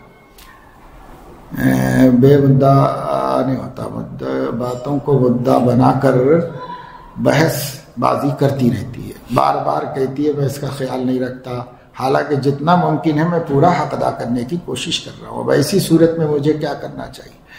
اب وہ ناشکری عورت کو کیا کر سکتے ہیں بھائی؟ کچھ بھی نہیں کر سکتے. حضرت علیہ السلام نے فرمایا، صحیح بخاری میں ہے کہ اگر تم ایک زمانے تک مسلسل اس کے ساتھ حسن سلوک کرو اور اس کے بعد کوئی ایک بات نہ مانو تو وہ کہتی ہے کہ میں نے آپ سے کوئی بھلائی نہیں دیکھی. یہ حضور علیہ السلام فرما رہے ہیں. دہر ایک عرصے تک 100 برس بھی کرو، پھر اگر اس کی بات نہ سنو تو جواب یہ سننا پڑے گا کہ صاحب آپ نے کیا مجھے کھلایا، کیا پلایا، ماذا البستا و ماذا تھمتا، کیا کیا آپ نے. بس جب سے سہرا باندھ کے آئی ہو یہی سب مصیبتیں دیکھ رہی ہوں، تو جواب یہی ملے گا. یہ جواب اگر حضور علیہ الصلوۃ والسلام بتا رہے ہیں تو ہم اس سے علاوہ کیا توقع کر سکتے ہیں اس کے علاوہ؟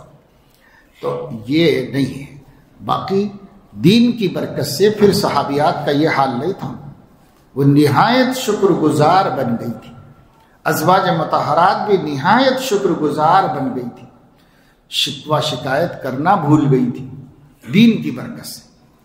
لیکن یہ جو کہتے ہیں نا کہ بھائی عالمہ ہیں، تو عالمہ ہونا اس کے لیے کافی نہیں، تربیت یافتہ ہونا ضروری ہے. بلکہ عالمہ ہونے میں تو یہ ہو گیا گا کہ بحث کرنا جس کو نہیں آتا تھا اس کو بھی مدرسے میں پڑھ کے بحث کرنا آ گیا ہے جی.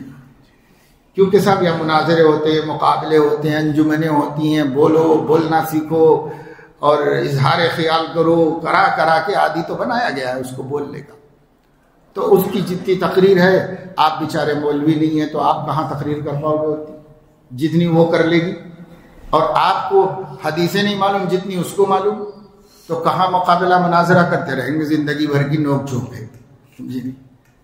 اس لیے بھائی یہ بھی بنیادی غلطی ہے کہ رشتے کے انتخاب میں حافظہ ہونے کو دیکھو، عالمہ ہونے کو دیکھو۔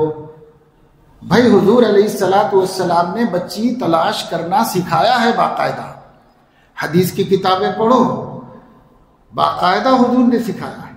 کتاب النکاح کے آغاز میں نکاح کی فضیلتوں کے بعد بچی کیسی تلاش کی جائے، بچہ کیسے تلاش کیا جائے، سب موجود ہے۔ اس میں کہیں حضور نے یہ نہیں فرمایا کہ بیوی عالمہ ہونا چاہیے، بیوی حافظہ قرآن کی ہونا چاہیے۔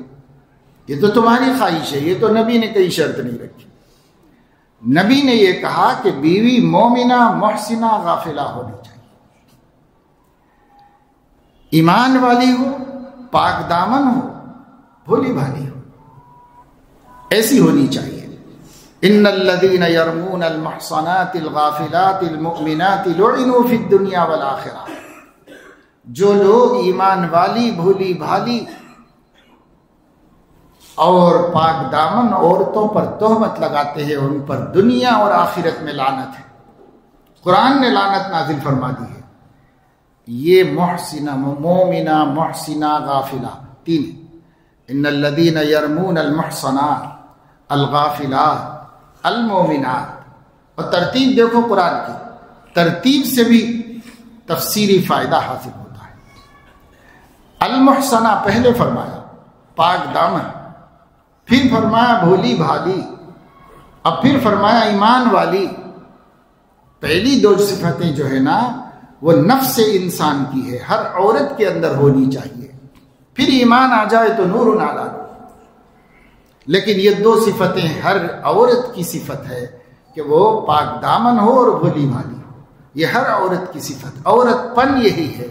اس عورت پن پر ایمان آ جائے گا تو ماشاءاللہ نور علی نور ہو جائے گا۔ اب ایسی لڑکی کو تلاش کرو، اس کو اپنی زوجہ کرو۔ اب ہم ڈھونڈ رہے عالم، تو بھائی عالم ہو تو بھی یہ صفت ہونی چاہیے، اخلاق اچھے ہو۔ اخلاق تربیت سے حاصل ہوتے ہیں، علماء کی بھی نہیں ہوتے۔ بہت سے علماء اچھے جید عالم ہیں اور ان کے مظالم سے ان کا خاندان بیزار ہے، اچھی اچھی تقریریں کرتے ہیں اور بہت مقبول و معروف ہیں، باہر ہی ہیں، گھروں میں کوئی ان کو پسند کرنے والا نہیں، کیونکہ گھر میں اخلاقیات نہیں ہے، اخلاقیات کا استعمال نہیں ہے۔ تو علم کی بنیاد پر لڑکی بیاہ کے مت لاؤ اور لڑکی دیو بھی مت، اخلاق کی بنیاد پر بیاہ ہو، ایمان کی بنیاد پر، عقیدہ صحیح ہونا چاہیے، اخلاق بڑھیا ہونا چاہیے۔ یہ معیار ہے جو نبی نے دیا ہے۔ من ترضون دینہ وخلقہ فزوجوہن، جس کا دین صحیح ہو، جس کے اخلاق صحیح ہو، اس کو دے دو۔ اب یہ ڈگریوں کی بات نہیں کی گئی، دین کی ڈگری، دنیا کی ڈگری، اس کی کوئی بات حضور نے نہیں فرمائی، کیونکہ ازدواجی زندگی سکون حاصل کرنے کے لیے اختیار کی جاتی ہے، اور سکون ڈگریوں سے نہیں آتا، علم سے نہیں آتا، سکون اخلاق سے آتا ہے۔ اخلاق ہے نہیں اس کے پاس تو کیسے سکون ملے گا زندگی؟ اب بہرحال اچھی نیت سے کہ بھئی عالمہ، اکثر مردوں کا یہ خیال ہے وہی عالمہ ہوگی، ہمارے گھر میں اچھا ماحول بنے گا، دین کا ماحول بنے گا، بٹ اخلاص سے، اچھی نیت سے ہی کر رہے لوگ، نوجوان ایسا۔ مگر اب اس کے بعد آپ کو پتا چلا کہ صاحب علم تو ہے مگر اخلاق نہیں ہے، تو کیا کریں گے؟ اخلاق کے لیے دھیرے دھیرے کوشش کیجیے۔ اب اس ناشکری پن کو تو یعنی یہ تو بہت بری عادت ہے عورت کی، ناشکری پن، کتنا بھی کرو شکریہ نہیں ہے، ناشکری پن ہی ہے۔ تو اس فطرت کو برداشت کیا جائے اور جو ہو سکے وہ کرتے رہو۔ اللہ تعالیٰ سے کہو کہ اللہ میں حق تلفی تو نہیں کر رہا ہوں، میں جو حقوق میرے ذمے ہیں میں ادا کر رہا ہوں، آپ دیکھ رہے ہیں، آپ جانتے ہیں، اور میرا معاملہ آپ سے ہے، میں آپ سے ڈرتا ہوں، اب اس کو درست کر دیجئے اور اسے میری تابع بنا دیجئے، میں تو کوئی حق تلفی نہیں کر رہا، آپ جانتے ہیں۔ اللہ کے سامنے رو گڑ گڑاؤ، اللہ رب العزت سے مدد طلب کرو، انشاءاللہ اللہ تبارک و تعالی شانہ ایک دن ہدایت دیں گے، ایک دن اللہ پاک اس کو توفیق دیں گے۔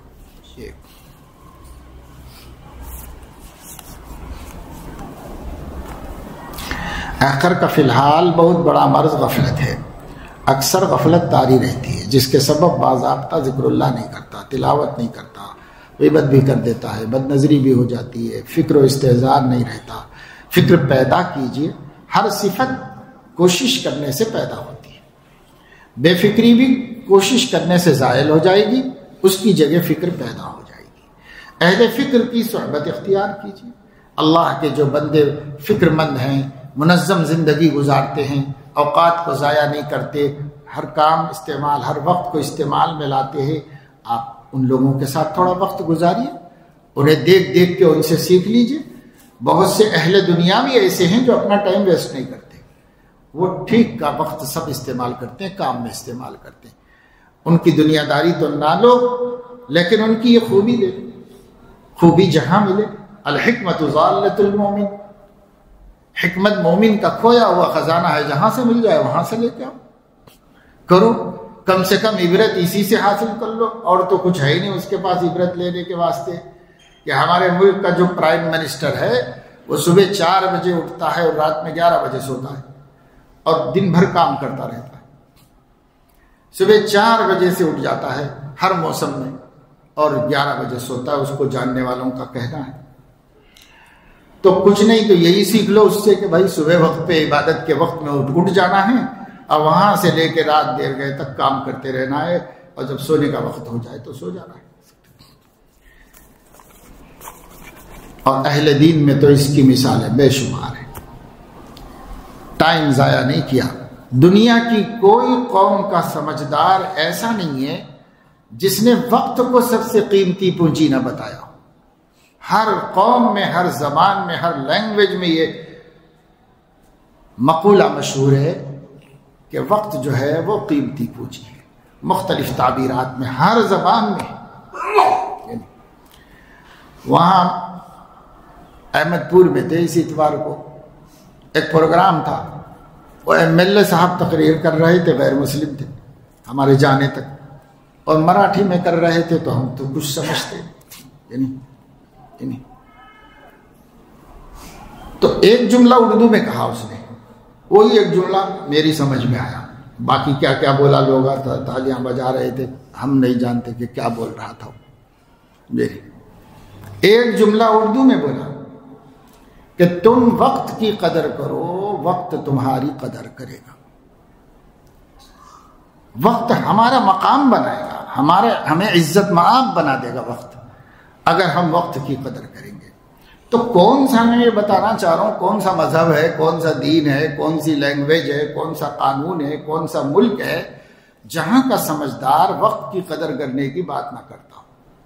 وقت کی قدر کرو، نوجوان اپنے کو وقت کام میں لگائے، بڑے اپنے کو کام میں لگائے، ذمہ داریاں جن پر ہے وہ اپنے کو کام میں لگائے، سب کام میں لگائے۔ یہی اس کا حل ہے بھائی، العلاج بالضد۔ طبیعت بے فکر رہنا چاہ رہی ہے تو فکر کا بوجھ ڈال کے اس کو فکر مند بناؤ، اس سے علاج ہو جائے گا اس کا علاج اسی طریقے سے کرو۔ نماز میں خشوع خضوع نہیں رہتا، بس سنت کے مطابق وضو بناؤ اور سنت کے مطابق نماز پڑھ لو، یہی خشوع خضوع ہے۔ اس کے آگے جو مقامات ہیں وہ خود بخود حاصل ہوں گے اللہ کی طرف سے۔ خدا تعالیٰ کا شکر ادا کرنے اسہل و امن طریقہ کیا ہے؟ ناشکری نہ کرو، یہ سب سے بڑا شکر ہے۔ اللہ کی نعمتوں کا استحضار رہے، کبھی ناشکری اللہ تعالیٰ کی مت کرو، یہ سب سے بڑا شکر ہے۔ شکوہ نہ کیا جائے اللہ تعالیٰ کا، اور زبان سے یہ کہنا کبھی کبھار، دن میں 2 4 5 مرتبہ، اللہ پاک آپ کی اتنی نعمتیں میرے اوپر ہیں کہ میری پوری زندگی بھی آپ کا شکر ادا کرنے کے لیے کافی نہیں، میں قصور کا اقرار کرتا ہوں، نہ اتنے الفاظ ہیں میرے پاس، نہ اتنا علم ہے، نہ اتنی طاقت ہے، نہ اتنی زندگی ہے کہ میں آپ کا شکر ادا کر سکوں، نہیں کر سکتا، اس کا اقرار کرتا ہوں۔ حضور علیہ السلام نے یہ کیا تو ہم کیا کر سکتے؟ اللہم لا احصی ثناء علیک انت کما اثنیت علی نفسک، اے اللہ میں آپ کی تعریف کا حق ادا نہیں کر سکتا، بس اتنا کہتا ہوں آپ اپنے کو جیسا جانتے ہیں آپ ویسے، بس میں نہیں کہہ سکتا کہ آپ کیسے، ایسے ہی شکر ہے۔ شیخ سعدی رحمۃ اللہ علیہ فرماتے ہیں کہ شکر نہ کر سکنے کا اقرار سب سے بڑا شکر ہے، سب سے بڑا شکر ہے کہ میں نہیں کر سکتا، شکر نہیں ادا کر سکتا۔ حضرت والا کو پابندی کے ساتھ اطلاع حالات کی عادت ابھی تک نہیں ہوئی، کیا فون پر حالات کی اطلاع دے سکتے ہیں؟ پہلے بتا چکا ہوں کہ لمبے چوڑے القاب آداب خطابات نہ ہوں۔ السلام علیکم ورحمۃ اللہ وبرکاتہ، اس وقت یہ صورتحال سے پریشان ہوں، بس اتنا آپ لکھیے، جب میں پڑھوں گا اس وقت اس کا جواب دے دیں۔ بہت زیادہ اب ایسا ہو رہا کہ جیسے خطوط لکھتے تھے نا پہلے زمانے میں لوگ، لمبے چوڑے القاب آداب، وہ پڑھنے میں ٹائم خراب ہو رہا ہے، تو وہ سب نہیں بھائی، کچھ نہیں، آپ بہت سے بہت لکھے حضرت والا السلام علیکم، بس ختم، زیادہ تفصیل میں مت جاؤ، اور جو بات ہے بس وہی بات لکھو، مرصع نہ ہو، مصنع نہ ہو، مکلف نہ ہو، سیدھی سیدھی بات، اس تکلیف سے، اس بیماری سے، اس عادت سے پریشان ہو، کوئی راستہ بتا دیجیے۔ تو ایسے ہم اس لیے بول رہے ہیں کہ ایسے کتنے لوگ ہیں، اور سب لوگوں کا کہاں دیکھ کے بیٹھیں گے، اس لیے چھوٹی چھوٹی بات آئے گی کسی کی واٹس ایپ پر، تو مجھے وقت ملتا ہے سفر کے دوران میں، تبھی دیکھتا ہوں اور وہیں پر زبانی بول دیتا ہوں، کیونکہ وہ لکھنے اٹھنے کا ٹائم بھی نہیں رہتا جواب میں، اور بہت سے لوگوں کو پڑھنا نہیں آتا، تو چاہے آپ لکھ سکتے ہوں تو لکھ دیجئے، ہم جواب دے دیں گے، اور چاہے آپ لکھ نہیں سکتے تو بول دیجئے، سن کے جواب دے دیں گے، مگر بولنے میں اتنی لمبی بات نہ ہو جائے کہ پھر مجھے یاد ہی نہ رہے کہ کیا جواب دینا ہے، ایسی نہ ہو جائے، بس ضرورت کی بات بولو۔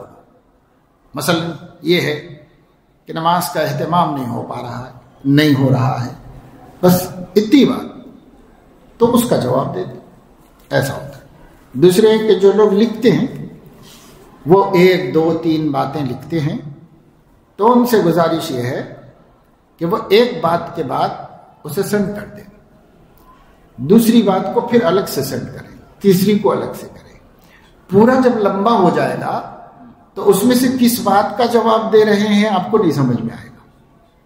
خط میں تو ہم یہ کرتے ہیں، وہاں سے لکیر مار کے وہاں اشارہ دے کے بتاتے ہیں، اس کا جواب یہاں لکھتے ہیں، اس کا جواب یہاں لکھتے ہیں، اس میں کیسے کریں؟ تو اس وجہ سے اگر الگ الگ کر دیں گے آپ، ہر ایک کو الگ سے جواب دے دیں گے، اس کا جواب یہ، اس کا جواب یہ، اس کا جواب یہ، تو آپ کو خود سمجھنے میں سہولت ہو جائے گی کہ یہ کس بات کا جواب ہے۔ ایسا دعا فرمائیے، گناہ صادر ہونے کے فوراً بعد بہت رنج ہوتا ہے، آنسو تک بہتے ہیں، بڑی اچھی کیفیت ہے، گناہ نہ ہونا بہت اچھی کیفیت ہے، اور گناہ ہونے کے بعد شرمندگی کا ہونا بھی اچھی کیفیت ہے۔ دعا کرتے ہیں اللہ تعالیٰ اس سے اور آگے بڑھائے، اور اللہ رب العزت بچنے کی بھی توفیق عطا فرمائے، اور یہ رنج بھی کوئی کم چیز نہیں ہے، یہ بڑی نعمت ہے اللہ تعالیٰ کی، جن کو اللہ تعالیٰ محروم کر دینا چاہتے ہیں، جن پر اللہ غضبناک ہوتے ہیں، انہیں احساس نہیں ہونے دیتے کہ میں گناہ گار ہوں، اس کا احساس ہونے نہیں دیتے۔ جس کو احساس ہو رہا ہے وہ یقین رکھے کہ اللہ کرم کے ساتھ متوجہ ہے اس کے ساتھ۔ دعا فرمائیے کہ میں ہر گناہ سے بچ جاؤں، خصوصاً بد نظری سے۔ اللہ نصیب فرمائے۔ دعا ہم بھی کرتے ہیں، دعا آپ بھی کرو اور کوشش بھی کرو، کیونکہ کوشش میں اللہ نے برکت رکھی ہے۔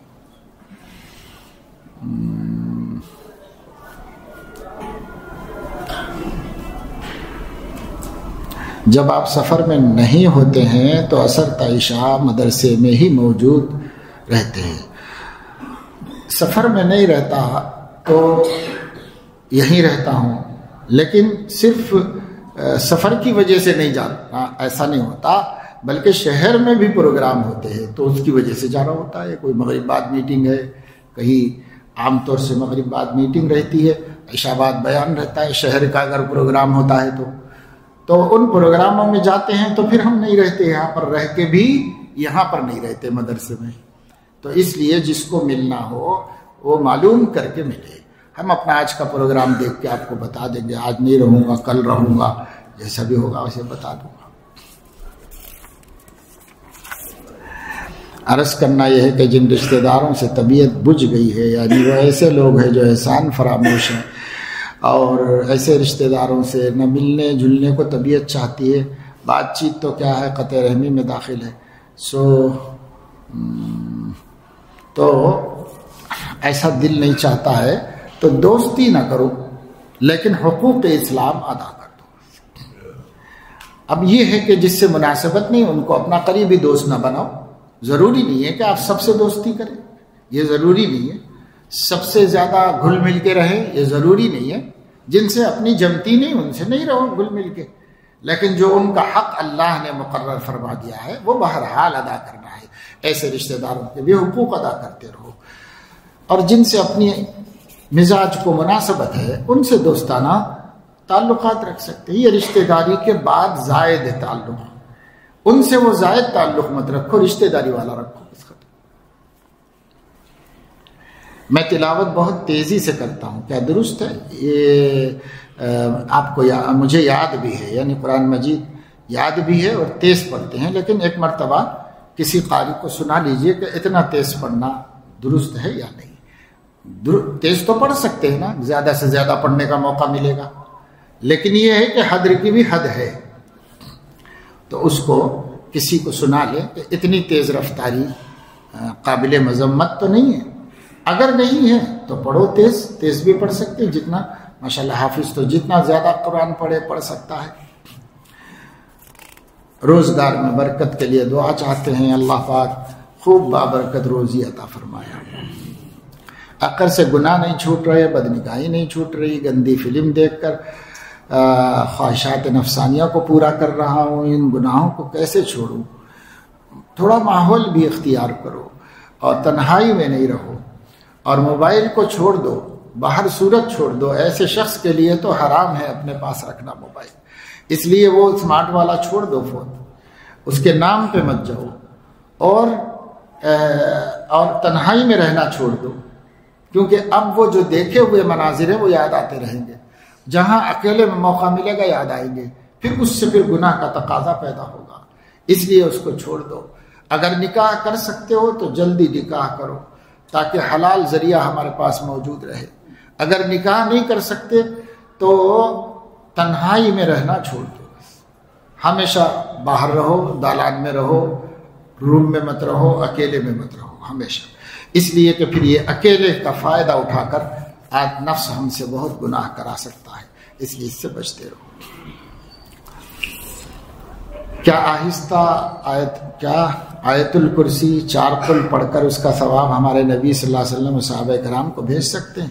بھیج لو، اور یہ نیت کر لو کہ 3 مرتبہ قل هو اللہ پڑھیں گے تو ایک قرآن کے بقدر ثواب ملے گا، لیکن قرآن پڑھنے کا ثواب قرآن پڑھنے سے ہی ملے گا، اسی پر تڑخو مت۔ ہاں کسی دوسرے کو بھیجنے کے وقت میں، تھوڑے وقت میں اس نیت سے کرو، 4 مرتبہ قل یا ایھا الکافرون پڑھ لو، ایک قرآن کا ثواب ملے گا، یہ احادیث سے ثابت ہے۔ اس لیے اس کی بھی نیت کر کے اللہ سے کہو، پھر اپنی شان کے مطابق بڑھا چڑھا کر کے آپ میرا یہ ثواب پہنچا دیجئے اللہ کے نبی صلی اللہ علیہ وسلم کو۔ اللہ کے نبی کو ہمارے ثواب بھیجنے کی کوئی ضرورت نہیں ہے، اللہ کے نبی خود مقرب بارگاہ ہیں کہ ان سے زیادہ کوئی مقرب ہو ہی نہیں سکتا، لیکن ہمارا ثواب بھیجنا ان سے اپنے تعلق کو بڑھانے کا سبب ہے۔ جیسے ہم کسی مالدار رئیس آدمی کے پاس بھی جا کے کچھ تحفہ دیتے ہیں، وہ اس کو کیا پڑی تمہارے تحفے کی، مگر مقصد کیا ہے؟ مقصد ان کا مال بڑھانا نہیں ہے، مقصد ان کی محبت متوجہ کرنا ہے، عنایت متوجہ کرنا ہے۔ تو اس وجہ سے حضور علیہ السلام کو اس منشا سے تو نہیں کہ ان کو کچھ ضرورت ہے، ہاں ہمارے آباء و اجداد کو ضرورت بھی ہے کہ ان کو ہم ایصال ثواب کریں، لیکن کبھی کبھی نبی کے لیے بھی کرو کہ ان کا بڑا حق ہے، ان کو ضرورت نہیں، ہم کو ضرورت ہے ان کی عنایتوں کی، اس وجہ سے ہم کر سکتے ہیں، کوئی حرج نہیں۔ اللہ کے فضل و کرم حضرت والا کی توجہ کی برکت سے معروفات پر عمل ہو رہا ہے، معمولات کی تکمیل بھی ہو رہی ہے، لیکن منکرات سے مکمل اجتناب نہیں ہو پا رہا ہے۔ خصوصاً غصے میں جلدی کا مرض بہت ہے، مرض کے خلاف کوئی امر برداشت نہیں ہوتا، تنبہ ہونے پر ندامت و استغفار کی توفیق ہو جاتی ہے، لیکن تحمل میں کمی کا مریض ہو، علاج بھی تجویز فرمائیں، دعا بھی فرمائیں، دعا تو ضرور ہے کہ اللہ تعالیٰ اس فکر میں آپ کو کامیاب کر دے اور مقصد حاصل ہو جائے.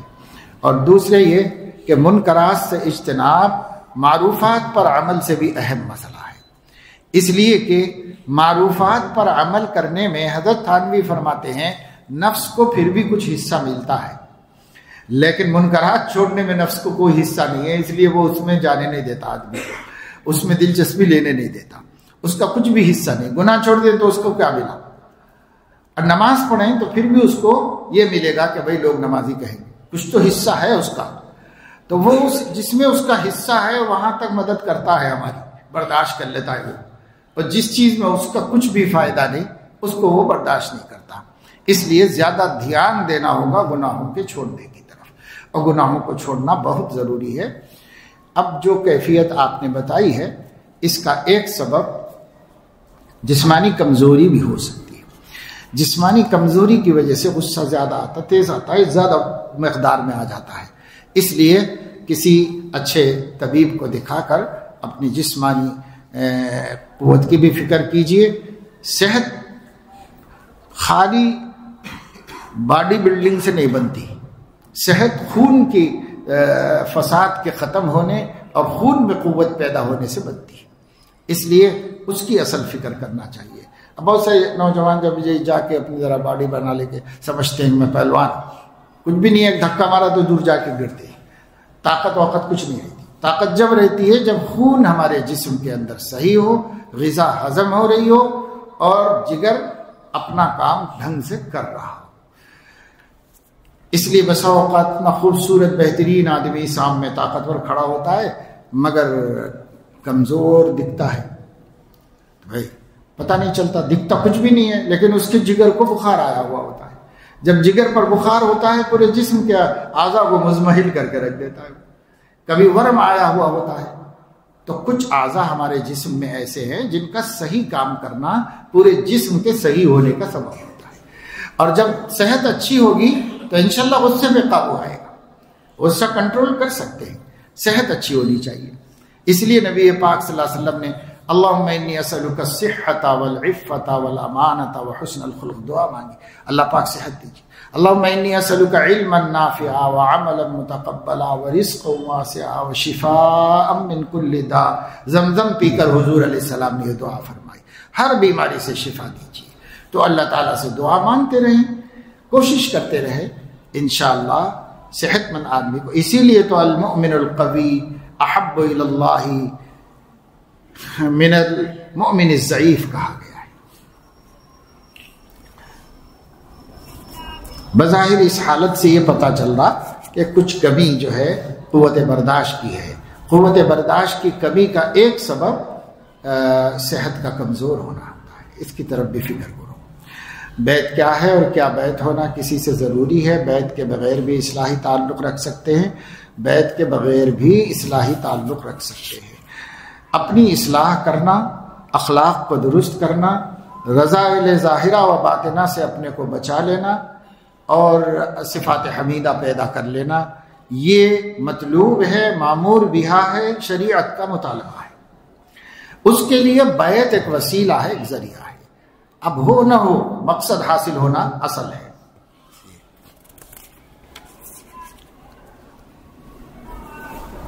گزارش یہ ہے کہ بندہ 8 سال سے آنکھ کے گناہ میں مبتلا ہے اور 8 سال سے اپنی جوانی ضائع کیا ہے، اور اب بندہ مجالس میں توبہ کیا ہے الحمدللہ، اور چند دنوں میں میری شادی ہے اور میرا حال یہ ہے کہ طاقت ختم ہو چکی ہے.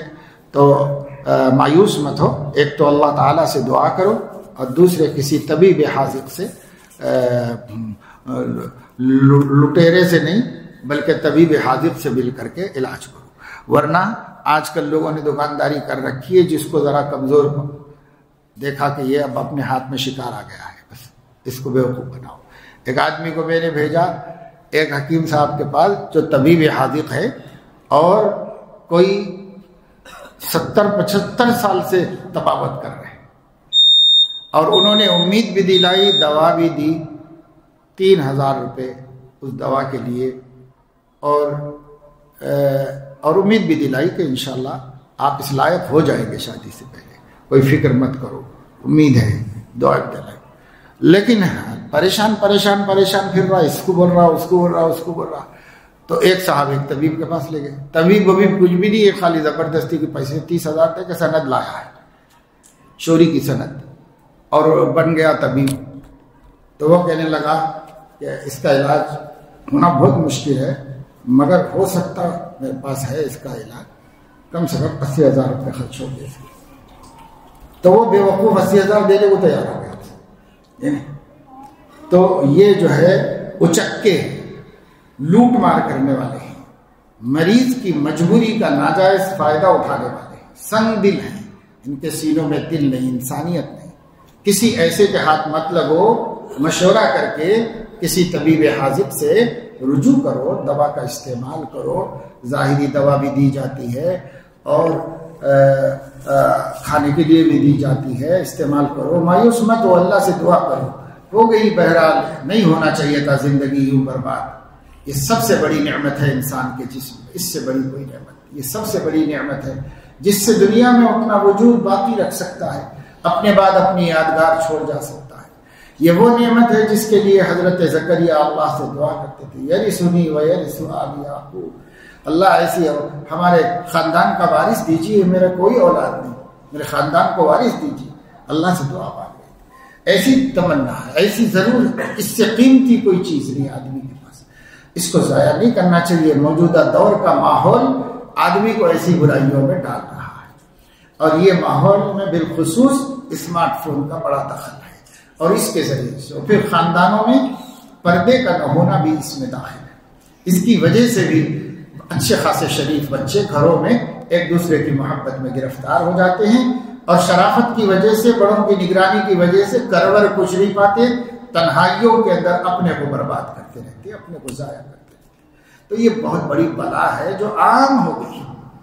بہرحال جو بھی بیچارہ پریشان ہے، زیادہ مایوس نہ ہو. مایوسی کفر ہے. اللہ سے امید رکھو، اللہ سے کہو اللہ پاک جو کچھ میں نے کیا آپ قادر مطلق ہیں، آپ میری تلافی کیجئے اور مجھے معافی کیجئے.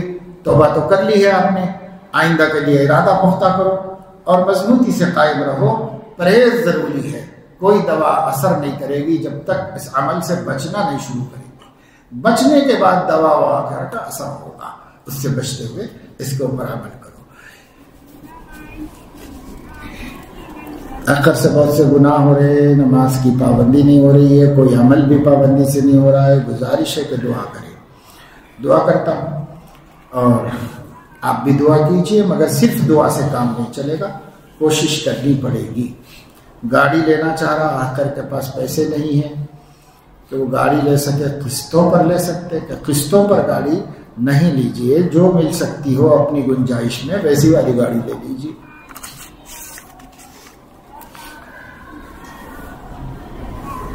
بعض صورتیں ایسی ہو سکتی ہے کہ کوئی صاحب خیر وہ خرید لے، پھر اس کے بعد کوئی قسطوں پر ان کو پیسے دے کر کے مالک بن جائے. اگر واقعی کسی کے پاس ایسی ضرورت ہو، مجبوری ہو، تو ایسی بھی کوئی شکل ہو سکتی ہے. لیکن لوگ آج کل ایسی مددیں اس لیے نہیں کرتے کہ وہ خرید کے دے دینے کے بعد ان کی در میں کی در بن کرے گا.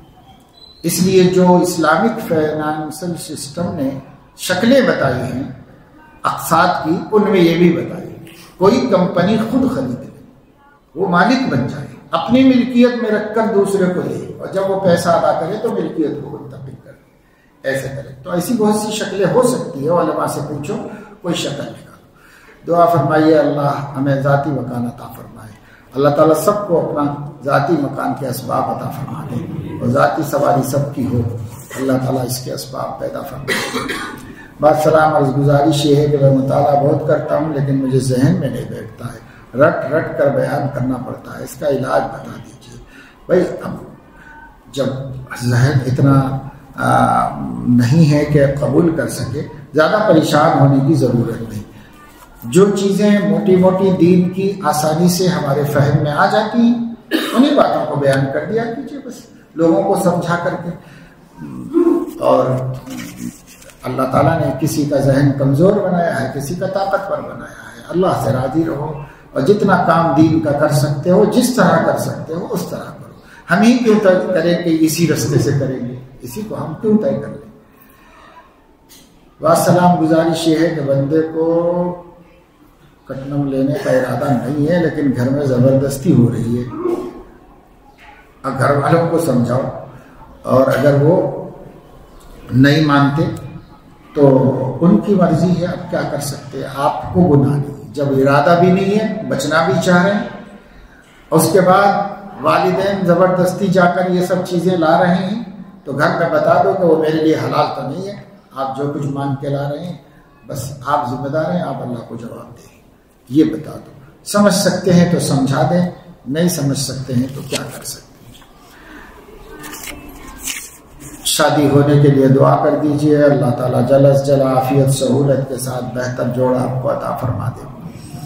عرض کرنا یہ ہے کہ LIC کے بارے میں کیا حکم ہے، ایک کمپنی ہے، مختلف قسم کی اسکیمیں رہتی ہیں۔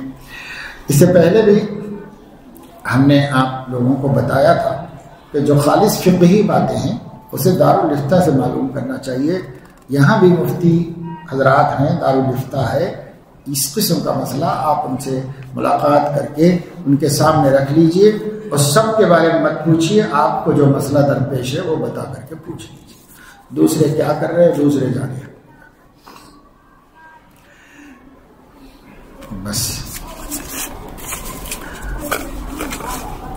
وقت بھی کافی ہوا اور دیر سے ہمارا آج آنا ہوا۔ جو لوگ فاتحہ دیتے ہیں ان سے رشتہ کر سکتے ہیں کیا؟ اصل مسئلہ یہ ہے کہ جو لوگ ہم عقیدہ ہوں اور ہم خیال ہوں ان سے ہی رشتہ کرنے میں زندگی نبھتی ہے، تو کیوں زندگی مصیبت میں ڈالنا چاہ رہے؟ ان کے پاس کیا ہے؟ جب ہمارا خیال الگ ان کا خیال الگ تو میاں بیوی کیسے جیے گے؟ اپنے ہم خیالوں سے کرنا چاہیے شادی۔ اہل خانہ کی تربیت کے لیے گھر پہ کس کتاب کی تعلیم کا اہتمام کیا جائے؟ گھر کے اندر جو ہے بہت سی کتابیں ہیں، مثال کے طور پر حسن معاشرت ایک کتاب ہے، اس کو پڑھ کر سنایا جائے، اور کتابیں بھی آپ کو مل جائے گی۔ اپنی بستی کے کسی عالم سے پوچھ لیجیے۔ مولانا علی میاں رحمۃ اللہ علیہ کی والدہ کا چھوٹا سا رسالہ ہے حسن معاشرت، اس کی تعلیم ہونی چاہیے۔ اسی طریقے سے تذکار صحابیات ایک کتاب ہے جس میں صحابیات کے واقعات ہیں، اور واقعات میں بہت عبرت ہوتی ہے اور بہت سبق ملتا ہے۔ روزانہ ذکر کر رہا ہوں لیکن صرف 10 مرتبہ پڑھ رہا ہوں، مکمل تصویر نہیں کر پا رہا۔ کاہلی کی وجہ سے ایسا کر رہے ہو تو اچھا نہیں ہے، ہمت کر کے 100 مرتبہ کم سے کم پڑھو۔ پوری زندگی میں کتنی بکواس کرتے ہیں، 24 گھنٹے میں 100 مرتبہ اللہ کی توحید کا اقرار کرنے میں کیا تکلیف ہو رہی ہے؟ کر سکتے ہیں، بہت آسانی سے کر سکتے ہیں، تو کرو۔ امر بالمعروف نہی عن المنکر میں کیا اپنا عمل ظاہر کر سکتے ہیں؟ فلاں امر پر میں عمل کر رہا ہوں، آپ بھی کریں۔ اگر اپنا عمل بتانے سے سامنے والا عقیدت مند ہے اور اس کو نفع ہو سکتا ہے تو اظہار کے واسطے نہیں بلکہ اس کے نفع کے واسطے ذکر کر سکتے ہیں۔ حضرت علیہ السلام نے اپنا عمل بھی بتایا ہے، بھائی ایسا کرو جیسے میں کر رہا ہوں، تو ایسا بتا سکتے ہیں، بشرطے کہ اس سامنے والے کو ہمارے عمل سے فائدہ ہوتا ہو اور اس کو اس کا اثر ہوتا ہو، نہیں تو بلا وجہ اظہار کرنے کا کوئی فائدہ نہیں۔ کیفیت ہر وقت ایک جیسی نہیں رہتی، کسی کی بھی نہیں رہتی، اس واسطے کبھی جس وقت میں ہماری کیفیت میں فکر آخرت آ جائے اس کا فائدہ اٹھا لینا چاہیے۔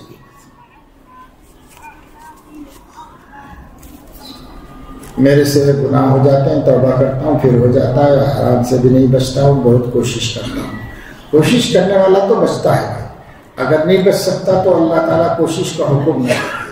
کوشش کرنے والا بچتا ہے، کوشش پوری نہیں ہو پا رہی ہے اس لیے نہیں بچ رہا ہے، ارادہ پختہ نہیں اس لیے نہیں بچ رہا ہے، ورنہ جب آپ طے کر لو گے نا پھر دنیا کی کوئی طاقت آپ کو حرام نہیں کھلا سکے گی اور دنیا کی کوئی طاقت آپ سے گناہ نہیں کرا سکے گی۔ اس لیے ہمارے طے کر لینے کی کمزوری ہے، اس کمزوری کو ہم خود ختم کر لیں۔ دوستوں کے عیوب ان کو بتلانے کا مؤثر طریقہ بتلا دیں۔ بھائی دوست ہیں اپنے تو ان سے کبھی تنہائی میں یہ بات بھی بتانا چاہیے کہ بھائی آج میں آپ سے کوئی ضروری بات کر رہا ہوں، اور یہ بات ہے، ایسے نظر آیا، ایسا سمجھ میں آیا، اور یہ اچھی بات نہیں ہے، اس لیے آپ میرے دوست ہیں، اس لیے بتا رہا ہوں کہ آپ کے اندر یہ کبھی بھی نہ رہے، ماشاءاللہ اور خوبیاں ہیں، اور ہمیشہ کسی کو اس کا عیب بتانے سے پہلے اس کی خوبی بتا کے عیب بتا۔ حضرت ابن عمر رضی اللہ تعالیٰ عنہ نے ایک خوفناک خواب دیکھ لیا تھا، یعنی وہ حضور علیہ السلام کی مجلس میں آتے تھے تو صحابہ خواب سناتے تھے، کبھی حضور علیہ السلام خواب سناتے تھے، وہ چونکہ بچے تھے تو پیچھے بیٹھتے تھے، تو ان کو خواب واب دکھتا نہیں تھا کبھی، بڑی تمنا تھی کہ میرے کو کوئی خواب نظر آئے تو میں بھی اس مجلس میں ذکر کروں گا، لوگ اپنے خواب سناتے ہیں تو چاہتے تھے کہ کوئی خواب نظر آئے۔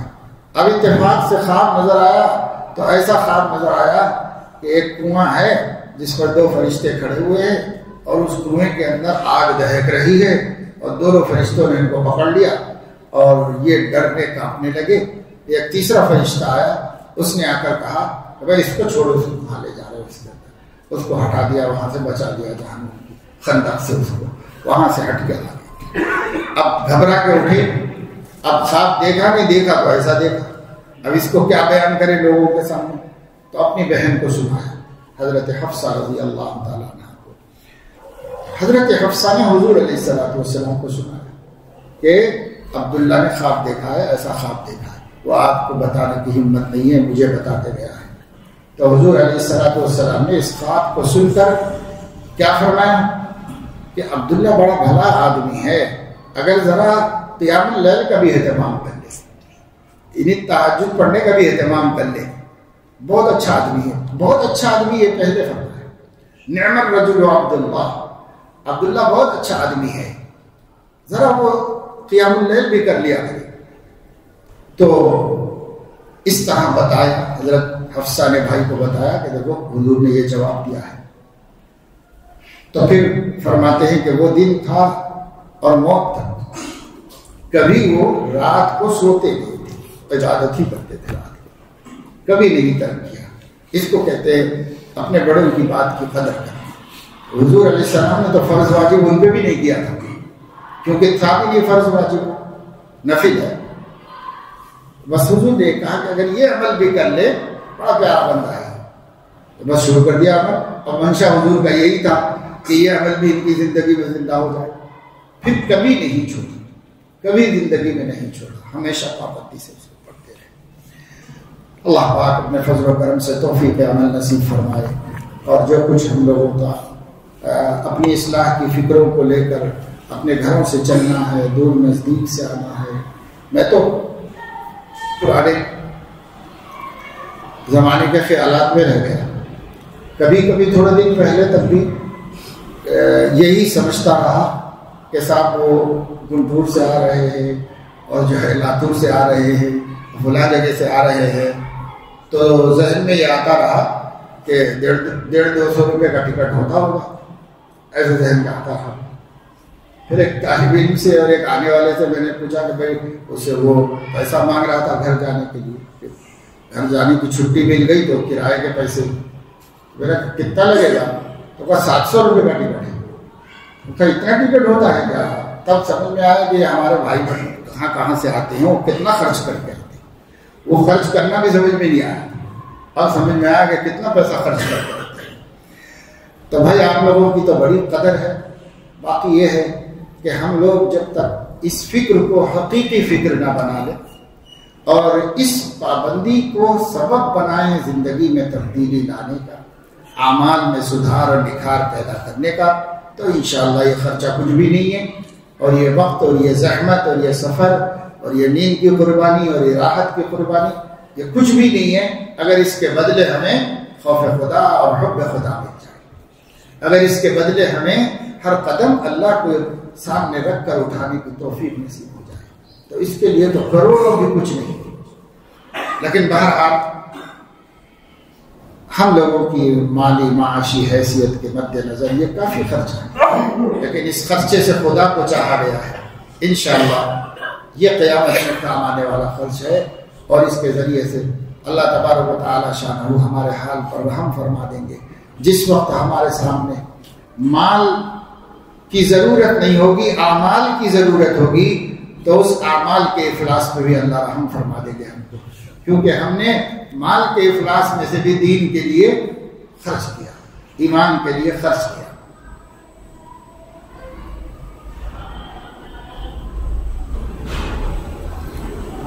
کہاں کا محلہ ہے، جہاں کے بھی آپ ہیں وہاں کے علماء کو توجہ دلا کر فوری طور پر اس فتنے کے خلاف عملی کارروائی اور جد و جہد کی جائے، اور اس کا طریقہ یہ ہے عوام کا شعور بیدار کیا جائے، عوام کو علم دیا جائے۔ علم نہیں ہونے سے لوگ مبتلا ہو رہے ہیں اس کے اندر۔ جو گوہر شاہ کا فتنہ، یونس گوہر شاہ آ کے بیٹھا ہوا ہے نیپال میں، اور سرکار کی مدد لے کر کے پروگرام کرنا چاہتا ہے۔ بہت کوشش کی گئی، یہاں کے علماء وہاں کے علماء سب مل کر بہت کوشش کرتے رہے گزشتہ پیر کے دن کہ اس کا پروگرام وہاں نہ ہونے پائے، لیکن اس کے لوگوں نے بہت قیمتی ہوٹل اور سخت سیکورٹی میں وہ پروگرام منعقد کرنے کا انتظام کر لیا، لیکن اب بھی وہاں کے علماء کوشش کر رہے ہیں کہ آئندہ نہ ہونے پائے۔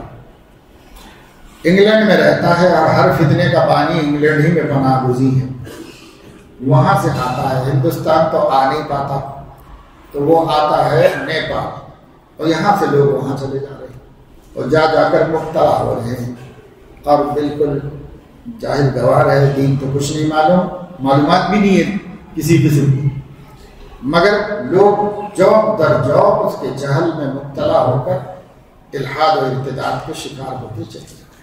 اپنا ہی کلمہ پڑھوا رہا ہے اور باقاعدہ لوگ اس کا کلمہ پڑھ رہے ہیں، اسی کا ذکر ہوتا ہے، ذکر کا حل۔